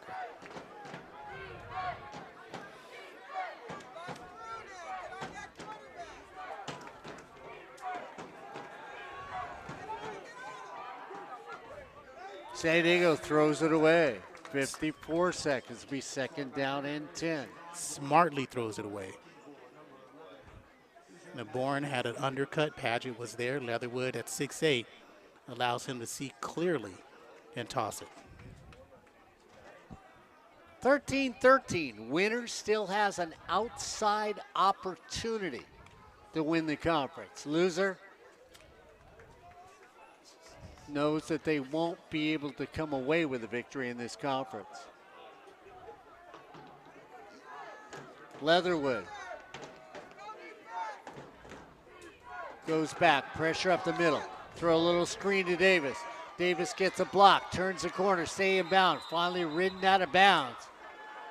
Down the field. Nice call at the right time with 45 seconds ago. They knew they were coming. And Corey Neyland, talk about a young man as a running back that knows how to play his position. Just felt the defense on the way down. Go back to the play call because they had Paget streaking across the middle of the field. The defense slides over going with them. They slip Davis out to the right side to pick up that first down on a screen.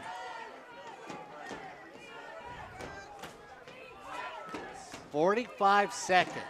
1st and 10 at the 35.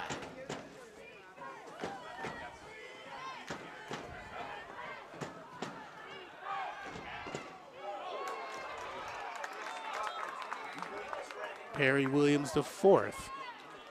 Contact as the ball meets the receiver's hands. The 2nd and 10. 41 seconds to go. 2nd and 10 at the 35. If they make it no further, it would be a 50-yard attempt for San Diego. Secondary needs to be like that long trip you have with your cousins on the road. Keep your hands to yourself, no touches.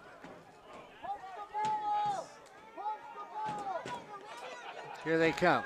Leatherwood pump fakes it, goes down easy. Nice pitch and catch. He pump fakes, lets it go down at the 20. What makes that play so special is the 3 different routes run. Paget underneath, and that's Bassler in intermediate, and they send Tucker deep. So that way you got 3 on 2 again. They're matching up against that zone, and they're making effective plays. Leatherwood. Danny Davison, the running back. Leatherwood at quarterback. 1st down and 10. Paget comes in motion from right to left. Leatherwood goes out, throws it off to Davis. Davis coming to the backfield, gets down to the 16. Now is when you got to sell out. Sell out and go man to man, and hopefully your guys' coverage is as good as it has been, is as good as it's been all night.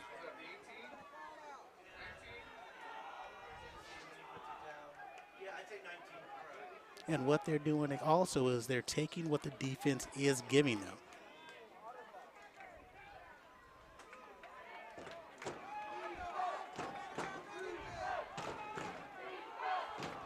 Second down and 8. Goes back.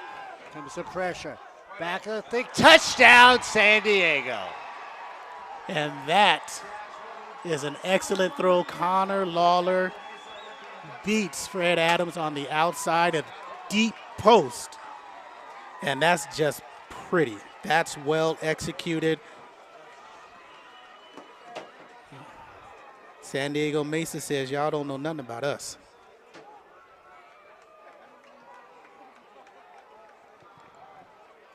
(19-13), and that quiets everything on this side of the field.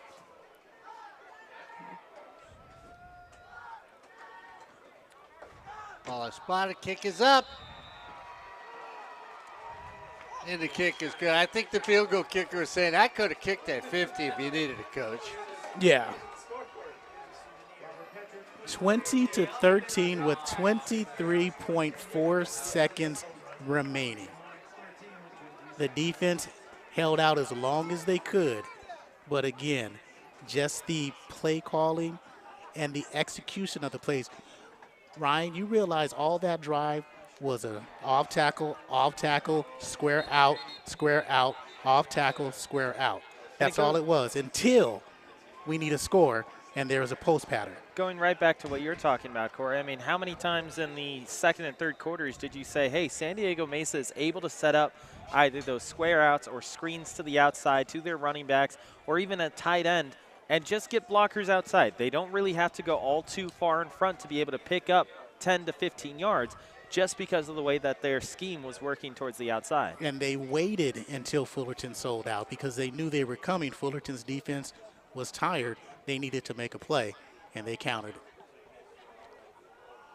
20-13, 23.4 left in this game. I'm taking it out the end zone.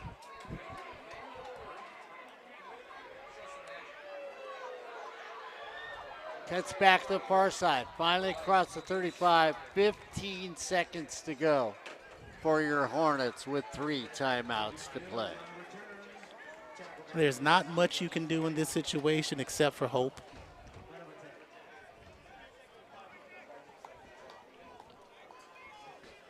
The play 3 flies up. Run to the Chevy. I'll throw it as far as I can. That's the only play you got. 15 seconds, that's enough for 2 plays.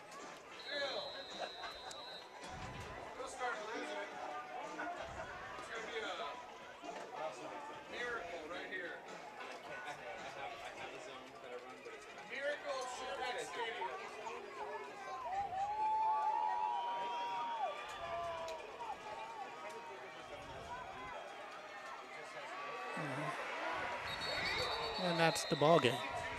They have timeouts. Christian Moda.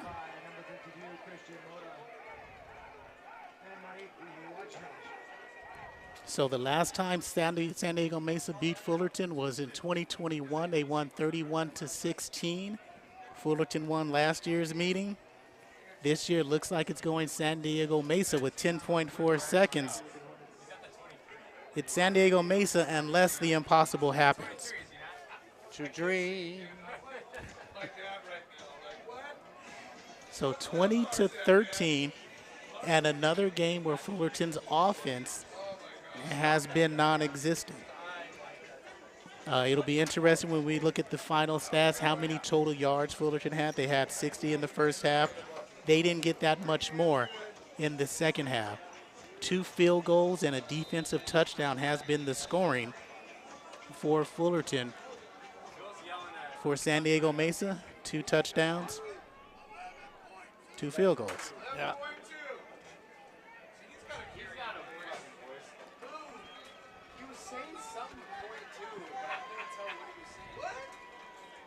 So 11.2 in the clock.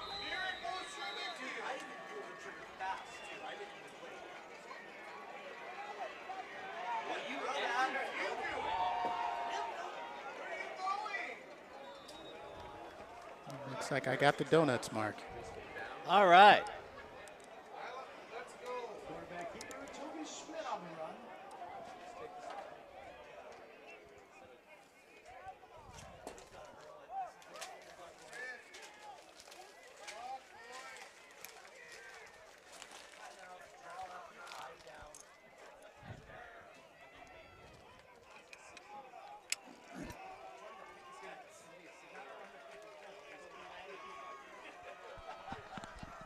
Schmidt goes back.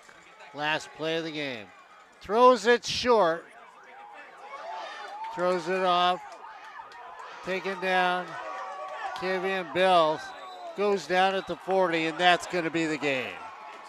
So your Hornets come up short as San Diego is going to come away with a huge victory against Fullerton College tonight, 20-13. For Ryan Osborn, Corey Neyland, and the old guys, you've been watching Fullerton College football on SportsNet USA.net.